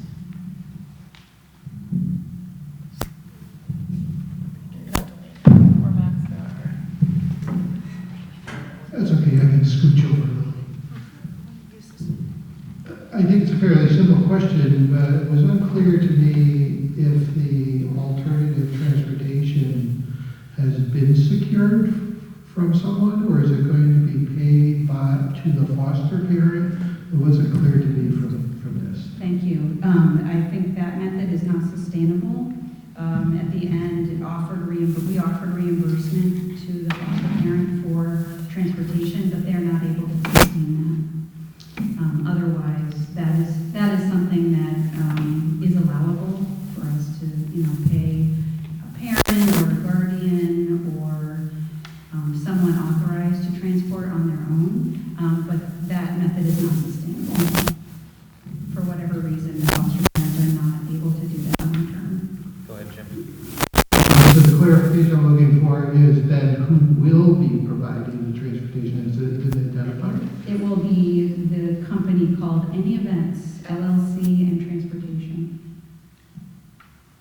Oh, okay. All right, it wasn't clear to me that was the end solution there. I think it it was just a matter of how this was written. It looked like we were not going to be successful using that. Thank you. Thank you. By the way, for our listening audience, these are things that the Education Freedom accounts will not pay for to private schools. One more advantage to being in the public school system. That's true. Well, I think the question in front of us is pretty simple. I mean, this is a mandated requirement from the federal and the state government. We understand the process to foster a student who's out of our district, but the biological parents are in our district, and we have to pay for this. So would someone make the motion to approve the line item transfer as presented? So moved. Moved by Jim Pittman. I'm still a little confused with how all this works. So we have a pre-existing lease with the town of Wolfeboro. We have a lease every year for ice hockey. They schedule ice hockey time and practices. And Do we, I don't remember seeing a copy of that. Is it possible that the SAU has a copy of that? I would like to have an electronic copy if that's okay. I haven't seen one, so I will ask for one. We can ask for one, but the town of Wolfeboro will have one too. You can just go ask the Parks and Rec department. Oh, so it's every season? Well, how about, do we have a copy of it on file from last season? I can check and see. Because I would think that if we have a lease with the town, we'd have a copy of the lease. I mean, I always keep copies. Right? Yeah, I mean, I see your point, but you know, we might have the copy of it. Either way, the town of Wolfeboro is required to keep it. It's a public record. Okay, so if I want a copy of the lease that the Governor Wentworth Regional School District has with the town of Wolfeboro, I think what I'm understanding is you're telling me I can only get that through the town of No, Wolfeboro? that's not what I'm saying. And we're having a very long back and forth. If you'd like to email myself and the superintendent, we can ask Kathy O, and the superintendent can check the files if we have the lease agreement. If we don't, then I would say then you should go to the Wolfeboro Parks and Rec department and you can review any executed lease agreement that they still have on file from us, or you can go look at a blank document if you're trying to figure out what the terms are, because the terms are usually about the same for any organization that has a lease throughout the time that they operate the rink for ice hockey. Wouldn't it be easier to just email me a copy from the SAU? I mean, I'm all about efficiency. I can't imagine. So then email us, and hopefully if we have one, we'll have to So look at I it. can't just ask you now, I have to email you and ask you? Yeah, so I remember. Kathy, can you remember? I'm writing it down. Thank you. Okay. But yeah, I mean, I'm pretty busy, Charlotte. Sometimes I don't remember everything, so yeah, it's nice to have it in writing so I can fulfill it. And then we also have record that You're I've not the provided one it to you. fulfilling it, I believe it's the SAU. Yeah, but I'm trying to facilitate it. I'm supposed to be the facilitator between the board and our administration and our staff, and we're supposed to be facilitators between the administration, the district, and the community and the voters. So there's roles we all play, and I'm trying to play my role the best I can. So I hope you understand. I hope you appreciate it. I do. Thank you. We'll move on to the chairperson's report. Well, on a lighter note, I don't have any correspondence to share, but I do have two things. One thing is a representative from the Franco-American Center, located in Manchester, New Hampshire, came to Kingswood, and we are in the newspaper highlighting world languages and you know, the success of world languages in our school district, and pretty cool. So, at any rate, also Kingswood beat Kennett and won the County Cup by a lot, and it was the first time since 2006. So I'd say we should clap. There's not really a whole, I guess those of us left can clap. I think we should be very, very proud that that team has worked really hard. They had a lot of seniors this year that have really persevered through a lot. Kingswood football has persevered through a lot over the last few years. So being able to win such a prestigious, that I didn't even know existed, because I was like, we had a county cup. Apparently it's been in Kennett's, their trophy case for all these years, and we get to finally return it back to ours. So 2000. So The other bit of correspondence, I guess that's part of the agenda. The delegation assembly, I took some notes while I was there for things that I felt were interesting, but I'll just highlight the Jaffrey Ridge Cooperative School District gave a very good presentation on strategic planning and building community and cooperative school districts. So it was pretty applicable to our school district, which is interesting. Mary would have loved it. I texted her during it halfway through. I was like, you would have loved to be here if you could have sat through it. But Thank you for representing. But some things I got from that presentation were how they were praised by the public for their transparency and how transparency had increased public support and an establishment of a community relations committee in their district that has facilitated that, which we'll talk about a little bit later. But they had struggled to sometimes pass CBAs, and they, every other year they tend to have a default budget. They're now 3 years running without any, with some of the most robust voter approval that they've had. They mentioned, strategic design and input, so their strategic direction, which is our version of our strategic plan, and how they did that, very similar to us. They had a goals committee that was very future-focused, quality-driven. I found that interesting. Our staff does a great job of doing that. They're a much smaller school district, so they have their superintendent, their version of Kathy O, and their chair and vice chair that kind of sit on that committee. They said a good quote was "change moves at the speed of trust." So that was kind of the whole, what they kind of described as how they had improved those community relations. Some other things about creating community, they updated their mascot for their middle school and high school to align, but that was just an example of building community. A community newsletter they send quarterly, which I asked them, is that expensive? They said yes, but it's worth its weight in gold. So that was an interesting aspect.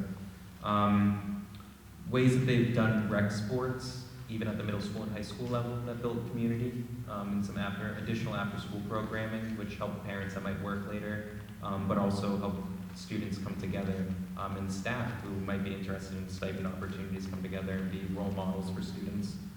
Cosmetology and their CTE, their tech center, they said that was a huge request, so that might be something worth exploring in the future.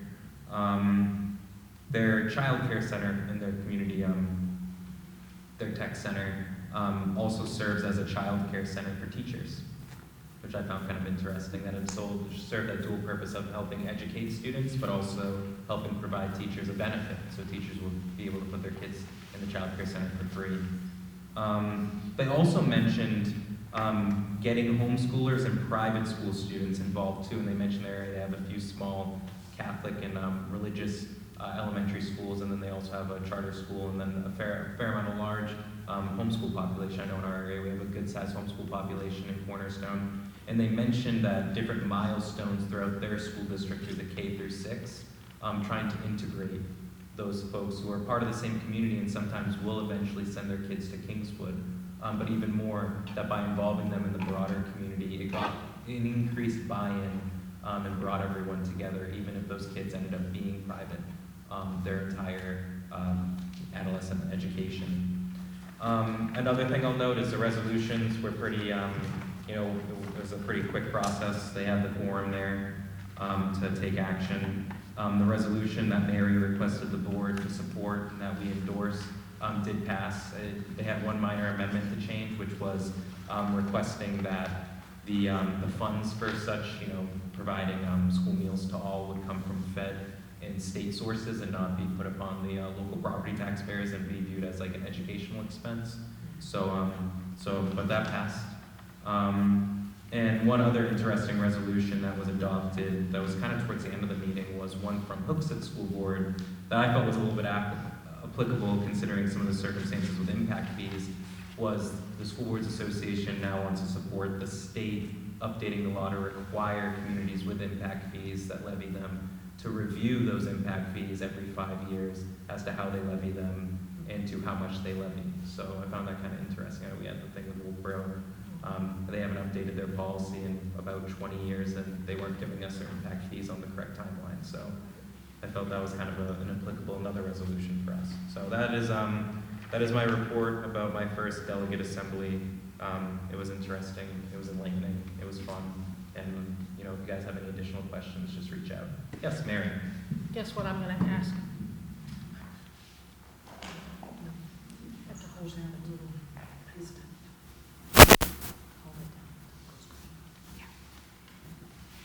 What happens next with the reaffirmation of the resolution regarding meals? Yeah, so I'll explain the process briefly. So in the School Boards Association has bylaws, and those bylaws can be amended by its members. There's 161 school boards that are members of the School Boards Association. When there's a quorum at their annual meeting, there's amendments that are made to bylaws. No bylaw amendments were presented, but they're presented by their executive board. And then standing resolutions, and then ultimately things added to the states of their statements and beliefs. Those are things that the entire delegate assembly votes upon after the bylaws and that are presented from the executive board and from individual school boards across the state. So we first vote on the bylaws presented by the executive board. They have a committee for presenting those, and they tend to be pretty minor changes in governance. Then they move on to the executive board if they have any standing resolutions that they presented. Those standing resolutions, they last for 3 years, so they have to be supported by the School Boards Association 3 years in a row. Once they're supported 3 years in a row, they become a part of the statements and beliefs for the School Boards Association, and that dictates what kind of advocacy that they'll do on behalf of school districts at the State House, and then also what kind of additional resources that they invest and spend time to create presentations for us, educational opportunities. And so in the case of the standing resolution that you asked us, or the continuing resolution, it's called, that you asked us to support, this was the 3rd year it was supported, so it is now officially in their statements and beliefs. So it is something that NHSBA staff will, unless it's ever repealed, which is a whole process unto itself, but it's something that will be in their statements and belief manual moving forward, so it will impact how they carry out their work on behalf of school districts. Thank you. No problem. Is there any other questions about the School Boards Association or the annual delegate assembly? I'd encourage all of you to attend next year if you have any interest. There is a fair amount of debate that happens on the floor, so it's like a mini legislature. I felt like I was back in the New Hampshire House for a quick minute, but it's all school boards across the state with varying communities and beliefs, practices, and tendencies, I guess, so it was fun. I guess the legislature's that way too. You have a strange amalgamation of people. All right, so we will move on to committee reports, and first is academic affairs, and we have some policies up for second read for adoption and revision. So Charlene, I will pass the floor to you. Thank you, Mr. Chair. We've all had a chance to look over the policies since they were provided last month, and I'm asking if anyone has any suggested edits for the 7 policies that are under number 1, recommended for adoption.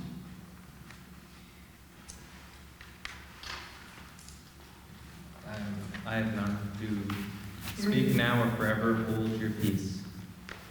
Hearing none, I'd like to ask for a motion to adopt the policies, the 7 policies under number 1, recommended for adoption. Moved by Dr. Beth. Second. Seconded by Jim Pittman. Is there any further discussion on these policies? Hearing none, Kathy, if you're ready, please call the roll. Charlene? Aye. Mary? Yes. Dr. Beth? Yes. Tom? Aye. Guy? Yes. Dana? Yes. Jim Pittman? Yes. Brody? Aye. Dr. Jim? Aye. All right, we'll move on to the recommended for revision. Under number 2, recommended for revision, second read, we have 15 policies. And at this point, I would like to ask if anyone has any suggested revisions for any of the 15 policies up for adoption tonight. Is there any edits considered? Yes, Guy. If I may, could you explain the driving force behind the changes in the nursing and others accommodations, please? You want to address that? I think I'll let Heather address that. That's the ACN policy. So that's that was the recommended change in verbiage from the School Boards Association. I Did you hear me? Yeah. So we just went with the recommended language change based on the School Boards Association. Thank you. Thank you. I'll elaborate on that because I know we got an email about that guy. I did some research based on what they sent me and looking at the policy.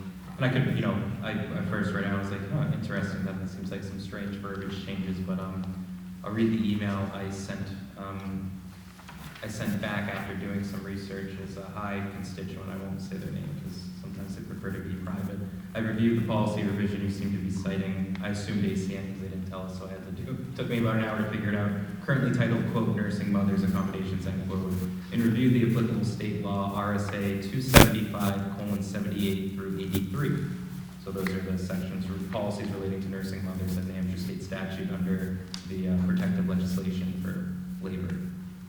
It seems the state law uses a different language than our original policy, which was based on the original federal law.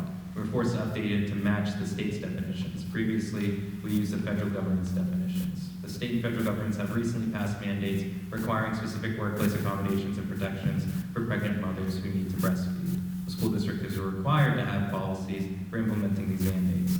I sent her the entire statute, RSA 275 in its entirety, and explained section 78 through 83 are the applicable ones, and I mentioned I copied Charlene as the academic affairs committee chair and the superintendent, so they could further clarify, which they saw none is needed. But the definition section is the one that uses for example, the term quote expression for milk. That's from state law. So, I mean, we're required to match the state's definitions, or if there is something that goes in front of the Board of Education, it needs to be uniform that we're using state statute. So, I know some people felt as if we were doing something, I guess, woke, but it was more just making sure our language and policy legally aligns with state law. So. Can you send me that email? Yeah, I'd be happy to. Yeah, and they, I actually got a follow-up from the constituent who said, have you asked your legal counsel, because I disagree, and I said, not our personal legal counsel, but NHSBA legal counsel. Their full 3 lawyers have reviewed it and recommended it to 161 school boards. So, for what it's worth.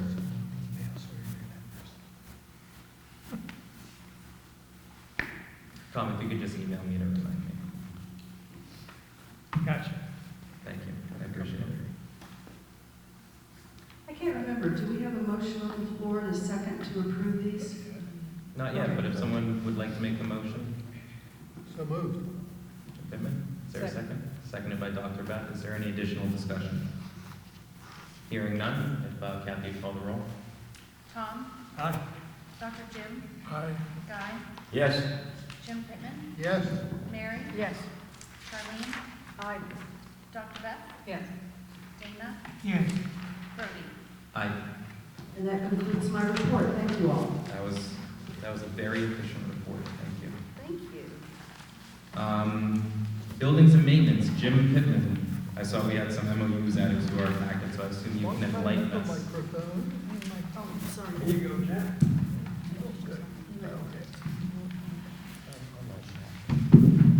Sorry. Okay, thank you very much.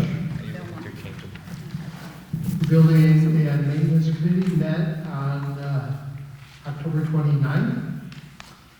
Present at that meeting, in addition to the committee members, we had the fire chiefs from Effingham, emergency management director from Ossipee, Dana Cullen, and we also had Caleb Pike, the fire captain from Tuftonboro. This has all been part of a evolving discussion about allowance to use the schools in emergency situations. This started out as an MOU between Effingham and Freedom, which came out of an emergency situation last year. If we all remember the April storm. I guess that wasn't last year, it was this year. Or was it?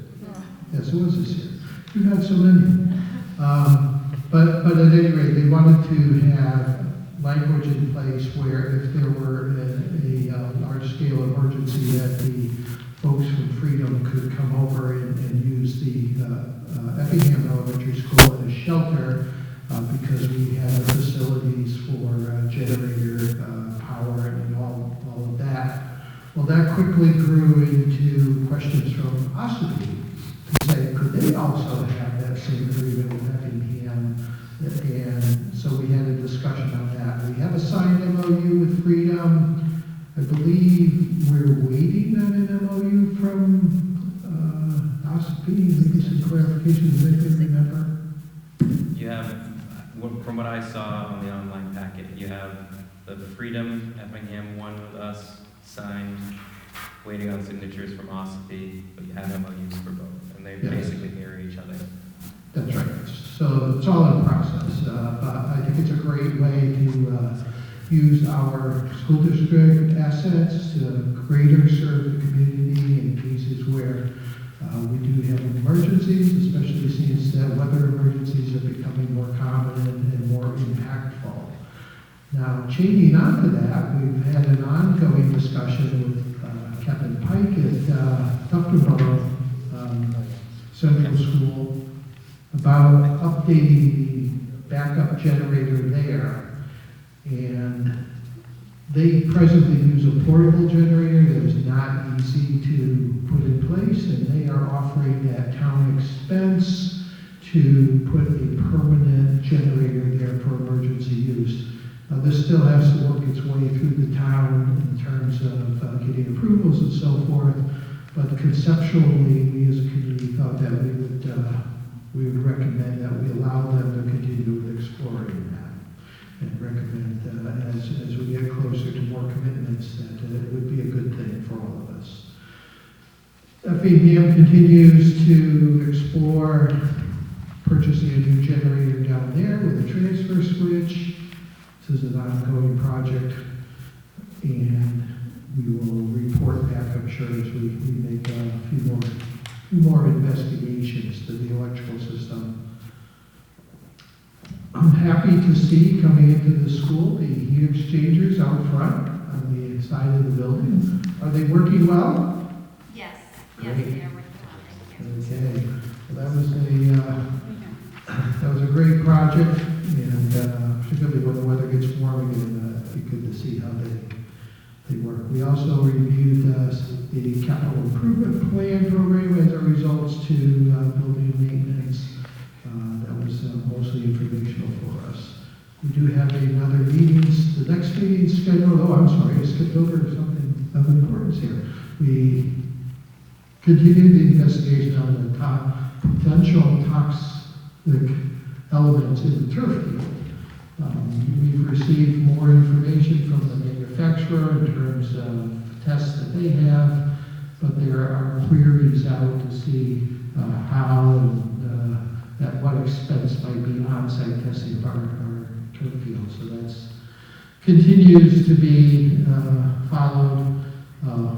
In the discussion, we did find that there's a couple of advantages to having an artificial turf field, and not the least of them is that they save 1 million gallons of water over their life over a live field, shall we call it. Dr. Manning offered that we should pursue a discussion with Barrington Power about implementing more solar energy systems in our schools. That's ongoing. We'll have more information in the future. Our next meeting is December 12th at 2 p.m. at the SAU office. That concludes my report. Any questions? I just have one comment, but then we can recognize for questions. I also want to point out turf doesn't need to be fertilized, so there's less runoff, and the runoff from regular grass is creating a lot of algae blooms. So maybe not necessarily from always our facilities, but it is an impact. So. That's correct, and that was also discussed at the meeting, just to be mentioned. Yeah. Dr. Beth? Oh, I think Sharon was first. Okay. Well, I mean, we try to let everyone have a chance, but you can, whatever you guys want to do. Thank you, Sharon. I think at our last meeting, I had an inquiry regarding lead remediation in the district. And I was hoping that, not to put you on the spot today, but I'm hoping that we could speak about that in detail, either offline or at our next meeting together in terms of what efforts are being made across the community in particular. I have particular interest in Durham, but I'd be happy to hear about it at every school. Sure. Would you like that to be an agenda item at the next building maintenance? Sure. Okay, duly noted, we will do that. Thank you. And as you heard earlier, we've got grant money to address some of that. I don't know the entire scope. Go ahead, Charlie. That was one of my questions. I was wanting to know if your committee had a schedule for lead remediation at New Durham School yet. Well, it's pretty connected. Yeah. I don't know about that specific target. I know the current grant money is specifically for Ospey Central School. Right. And so, are we going to be seeking another grant to do New Durham, and how soon can that happen? Yes, we are currently seeking the grant for the New Durham and all of the schools in the district. Sarah Cousteau of the maintenance department has a meeting next week with the gentleman that they met with here for Ospey when that all got started, who is with the Department of Environmental Services, so yes. Yeah. And my next, thank you, and my next question was, I want to make sure I understood you.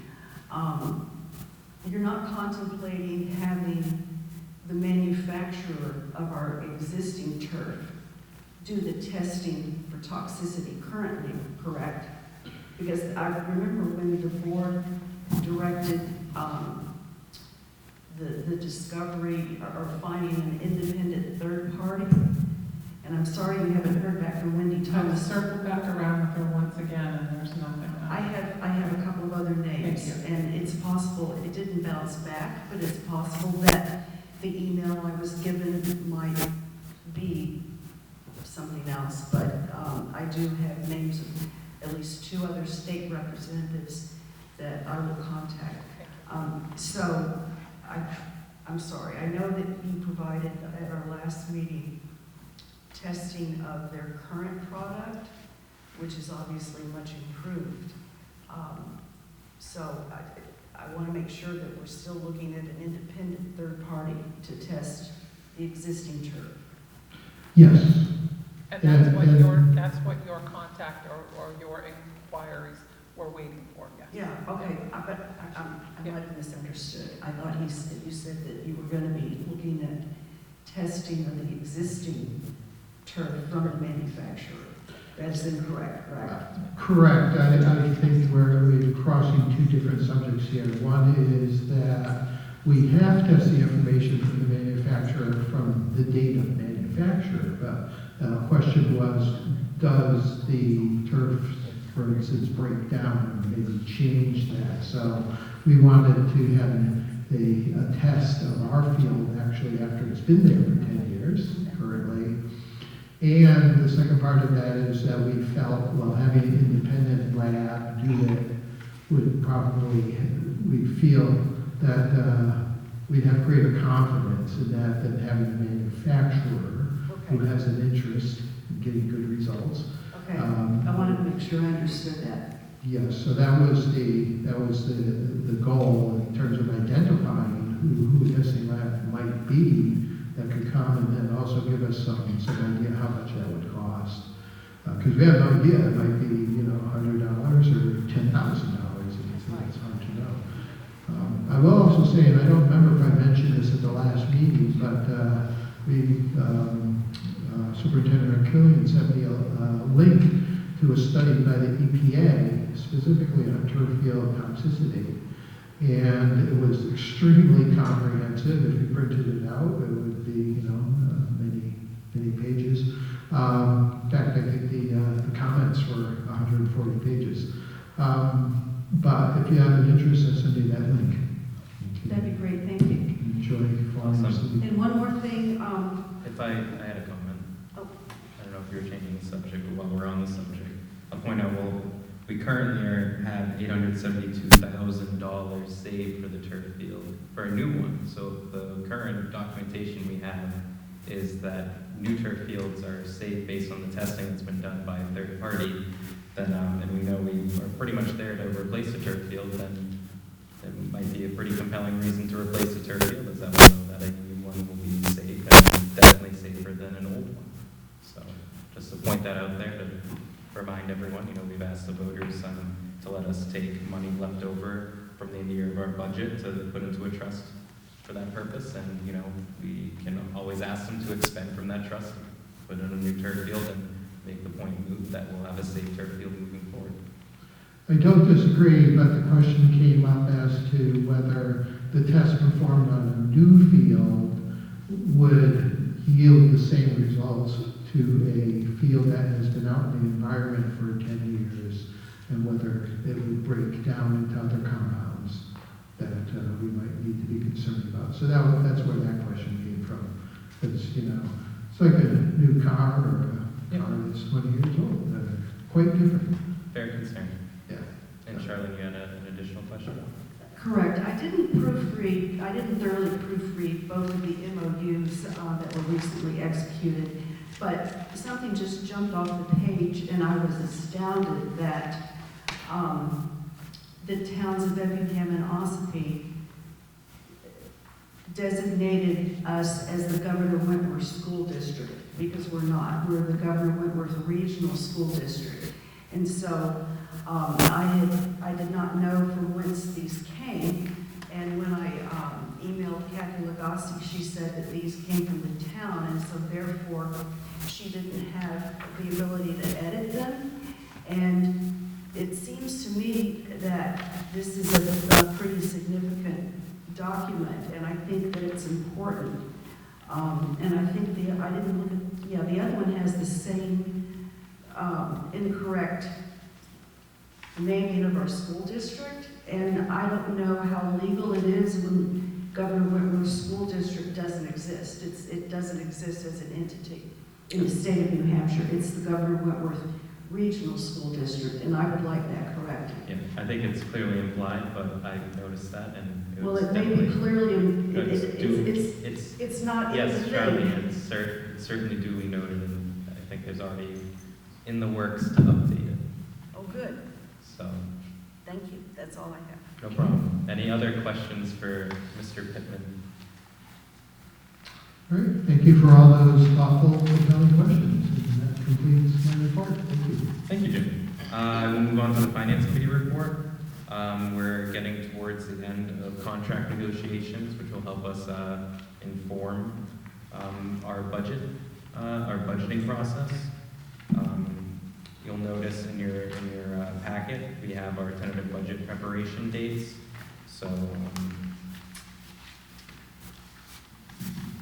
you'll see the administrative team has met. They met October 15th, 16th, and 18th for those administrators to work through the budget to get budgets ready for the presentations that will happen for the Finance Committee on Tuesday, November 12th, Wednesday, November 13th, and Thursday, November 14th.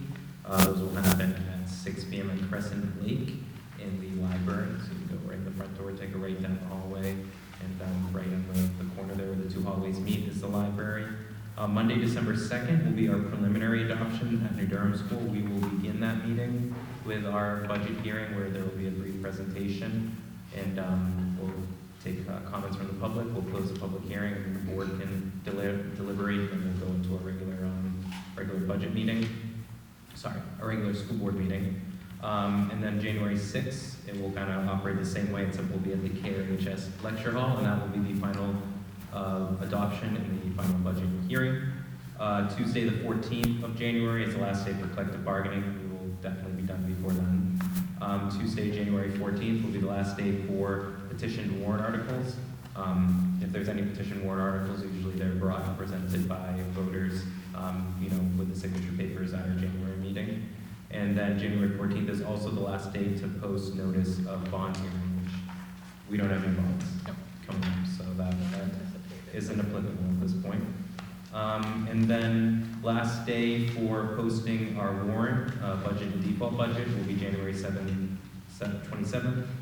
And then our filing date for school district officers is January 22nd through the 31st. And up for re-election are Jim Pittman for Effingham, Dana Streeter for Ossipee, and myself as member at large. And we are all up for 3-year terms in 2025. Deliberative session is February 1st at 10 a.m., so mark your calendars accordingly. And voting is March 11th, which is our second session. And make sure you check with your local polling places when that is, and usually we post it on the letter we send out to taxpayers and residents. Do you have an addition? Mr. Chair, one edit. The board voted to change the location to Dalton. That's right, yeah. That's our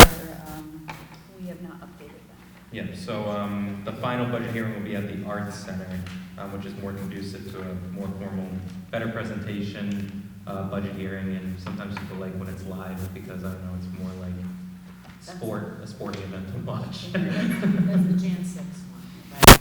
Yeah, that's January 6th. We'll be at New Durham School next, so you'll have the shortest drive off your back. And with that, that concludes my Finance Committee report. I'll give those equally kind of long one next time.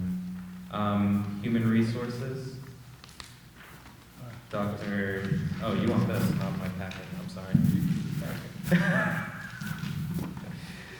As far as Human Resources is concerned, the GWRSD agreement is complete, the administrative contract is done, and you have to sign it, right?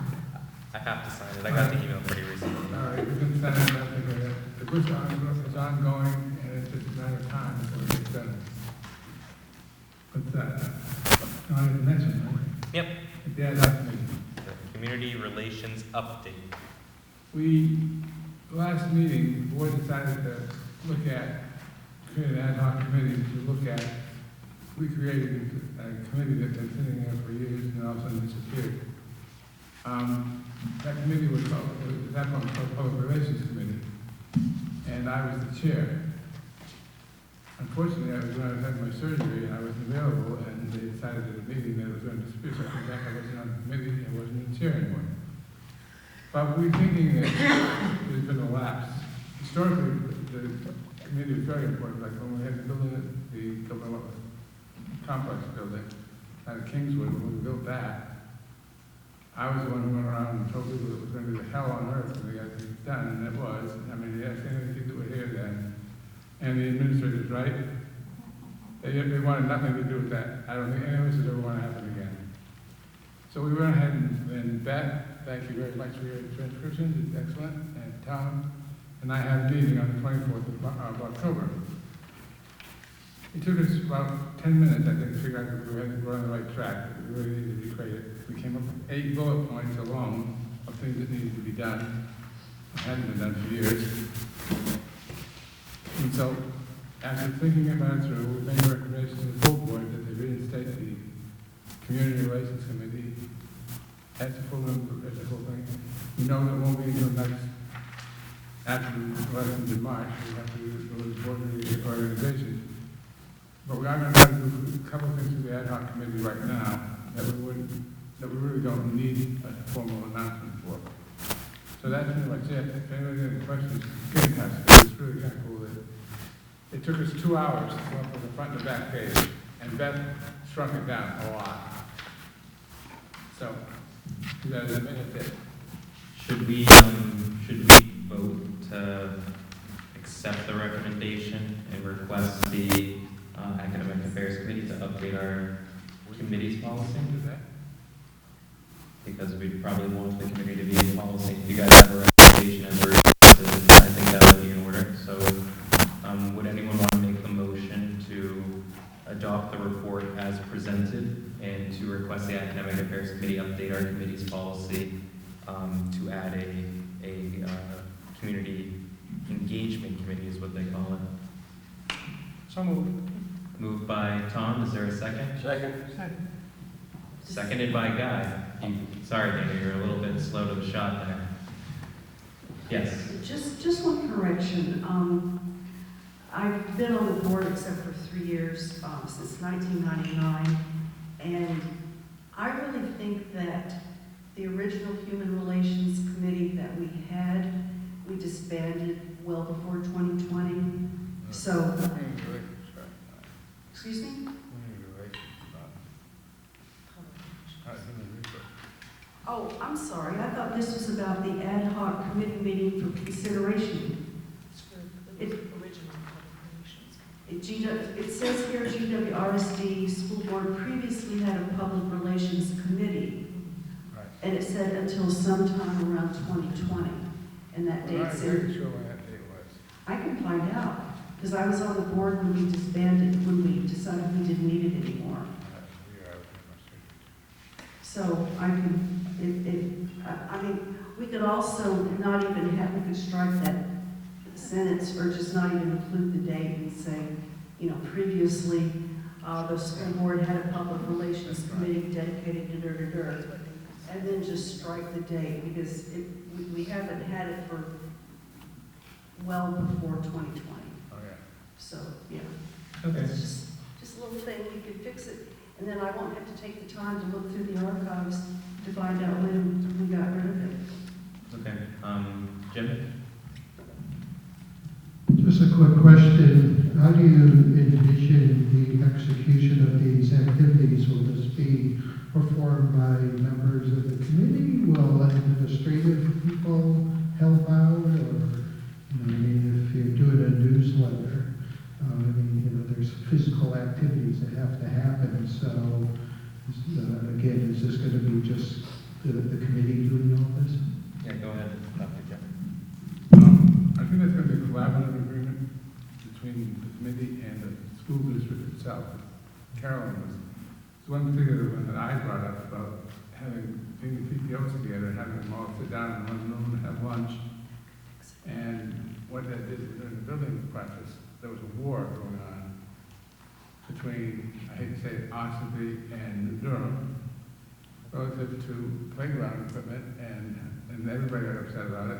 Everybody said, well, you got it and I didn't get it. This is paying for it. Well, it turns out of course the district wasn't paying for it because we're all done to do the grants for fundraising. So, by bringing the various PTOs together, they sat down and said, well, we had that problem too. It's amazing how they found that now. When that happened, I mentioned it at the meeting, and Carolyn said, well, we can do that. That's one of the things we're going to do, is come sometime in the spring, have the PTOs come together and talk it out. Now, anybody on the board who wants to go is perfectly welcome. But the committee is going to run most of it for the benefit of, like I said, I would read the whole thing, but if you really don't want to do that, that's a great job, but a lot written there. I think it really shouldn't be a big problem. The committee's going to be busy, I'm sure of it, because I knew it would be. These are lapses and things getting done, and we'll go from there. All right? Okay. I think a prime example too is the presentation that they gave at the Jaffrey Ringe Cooperative, is that there are things, they work with the administration, but there are things where the committee will go to the board and say, we should delegate the administration to maybe do this thing, and they work in committee over, the administration will say, well, maybe we can't do that, or yeah, we can do that if you could recommend that to the board. Sometimes it's like with the newsletter, Jaffrey Ringe, the chairman writes a section of the newsletter, the superintendent writes a section, each committee chair writes a section of the newsletter, and then it's like, communications isn't just, it shouldn't just fall on one or two board members. Depending on your role and your leadership, there's certain responsibilities you have to communicate. So, not that we have to do exactly what Jaffrey Ringe did, but it spread that wealth to Jim and made sure that there were clear delineations. And the administration also has a communications team that, they've been quite clear over what they, have purview of communications over, and they've let us know that that's their lane and what our lane is. In our lane, we're kind of, as Dr. Jim had mentioned to me previously, there's some places where we're lacking, where our administration has really improved communications, but we as a board, there are certain things that we need to communicate that we're not getting out there. So I really appreciate the hard work, the 3 board members put into this, and I would appreciate if you guys would want to continue being on such a committee, but I can also understand time constraints. So, but we can discuss that more outside of the meeting, and I'll announce appointments at the next meeting once we kind of can work through that. But is there any other discussion about the amendment? Sorry, not the amendment, the motion on the floor? All right, so the motion on the floor, that from what I understand it, is to adopt the report with Charlene's edits, and to recommend, or to request that the Academic Affairs Committee establish a community engagement committee in policy and present it to the board. So, when you're ready, Kathy, if you could please call the roll. Oh, do you have, we're in the voting mode, but do you have one last comment? Well, this is just a technicality. I believe we already have a policy that establishes the the various, subcommittees, so I think technically, I don't know if we need to amend the motion, but technically we would be adding a committee to an existing policy. That's exactly what I anticipated you guys would do. Okay. So, yeah, I can't remember the policy, but I assume you guys would add it to that existing policy before we have the standing committees. So, yeah. Any other comments? Going once, going twice? All right, Kathy, if you call the roll. Tom? Aye. Dr. Jim? Aye. Guy? Yes? Jim Pittman? Yes. Mary? Yes. Charlene? Aye. Dr. Beth? Yes. Dana? Yes. Brody? Aye. And it passes unanimously. And with that, we have closing activities, advanced planning. Veterans Day, we do not have school this upcoming Monday. As I mentioned, the 12th through the 14th of this month of November, we have finance committee meetings at Crescent Lake each day, 6 p.m. No school for Thanksgiving, the 27th through the 29th of November, and December 2nd is our school board meeting in New Durham. Please see the GWRSD.org/calendar, where our calendar is for our most current event details subject to change. And with that, public input. I don't anticipate any of you have public input, do you? No? You guys want to go home? All right, I'll close public input and we will adjourn. So someone please make the motion. I'd like to make one statement, please. After signing the manifest here tonight, I just want to recognize our SAU staff, all of them. The amount of paperwork they put out here is just minuscule to what they really put out, and they're underpaid. Thank you. Hear, hear, guy. Excellent. Would you like to make, do you have a comment too, Mary? I guess we're... I don't know where it belongs. I just want to thank the parents and the teachers and the staff of Ossipee Central School, let me sure I get it right, and the students' presentation. I so look forward to every school board meeting when we come to school, and my kids are staying after, and they're all nervous and all that, so thank you. Does anyone else have a wonderful comment to share with the public or everyone else? I guess. I just want to say that you were on the Human Relations Committee for a darn long time back in the day. So thank you for stepping forward to do this now. And ditto to all the other lovely accolades offered. All right. I'll make a motion to adjourn. Second. All right. I motion, Beth seconded. Any discussion? Hearing none. Please call the roll, Kathy. No discussion. Oh, there's a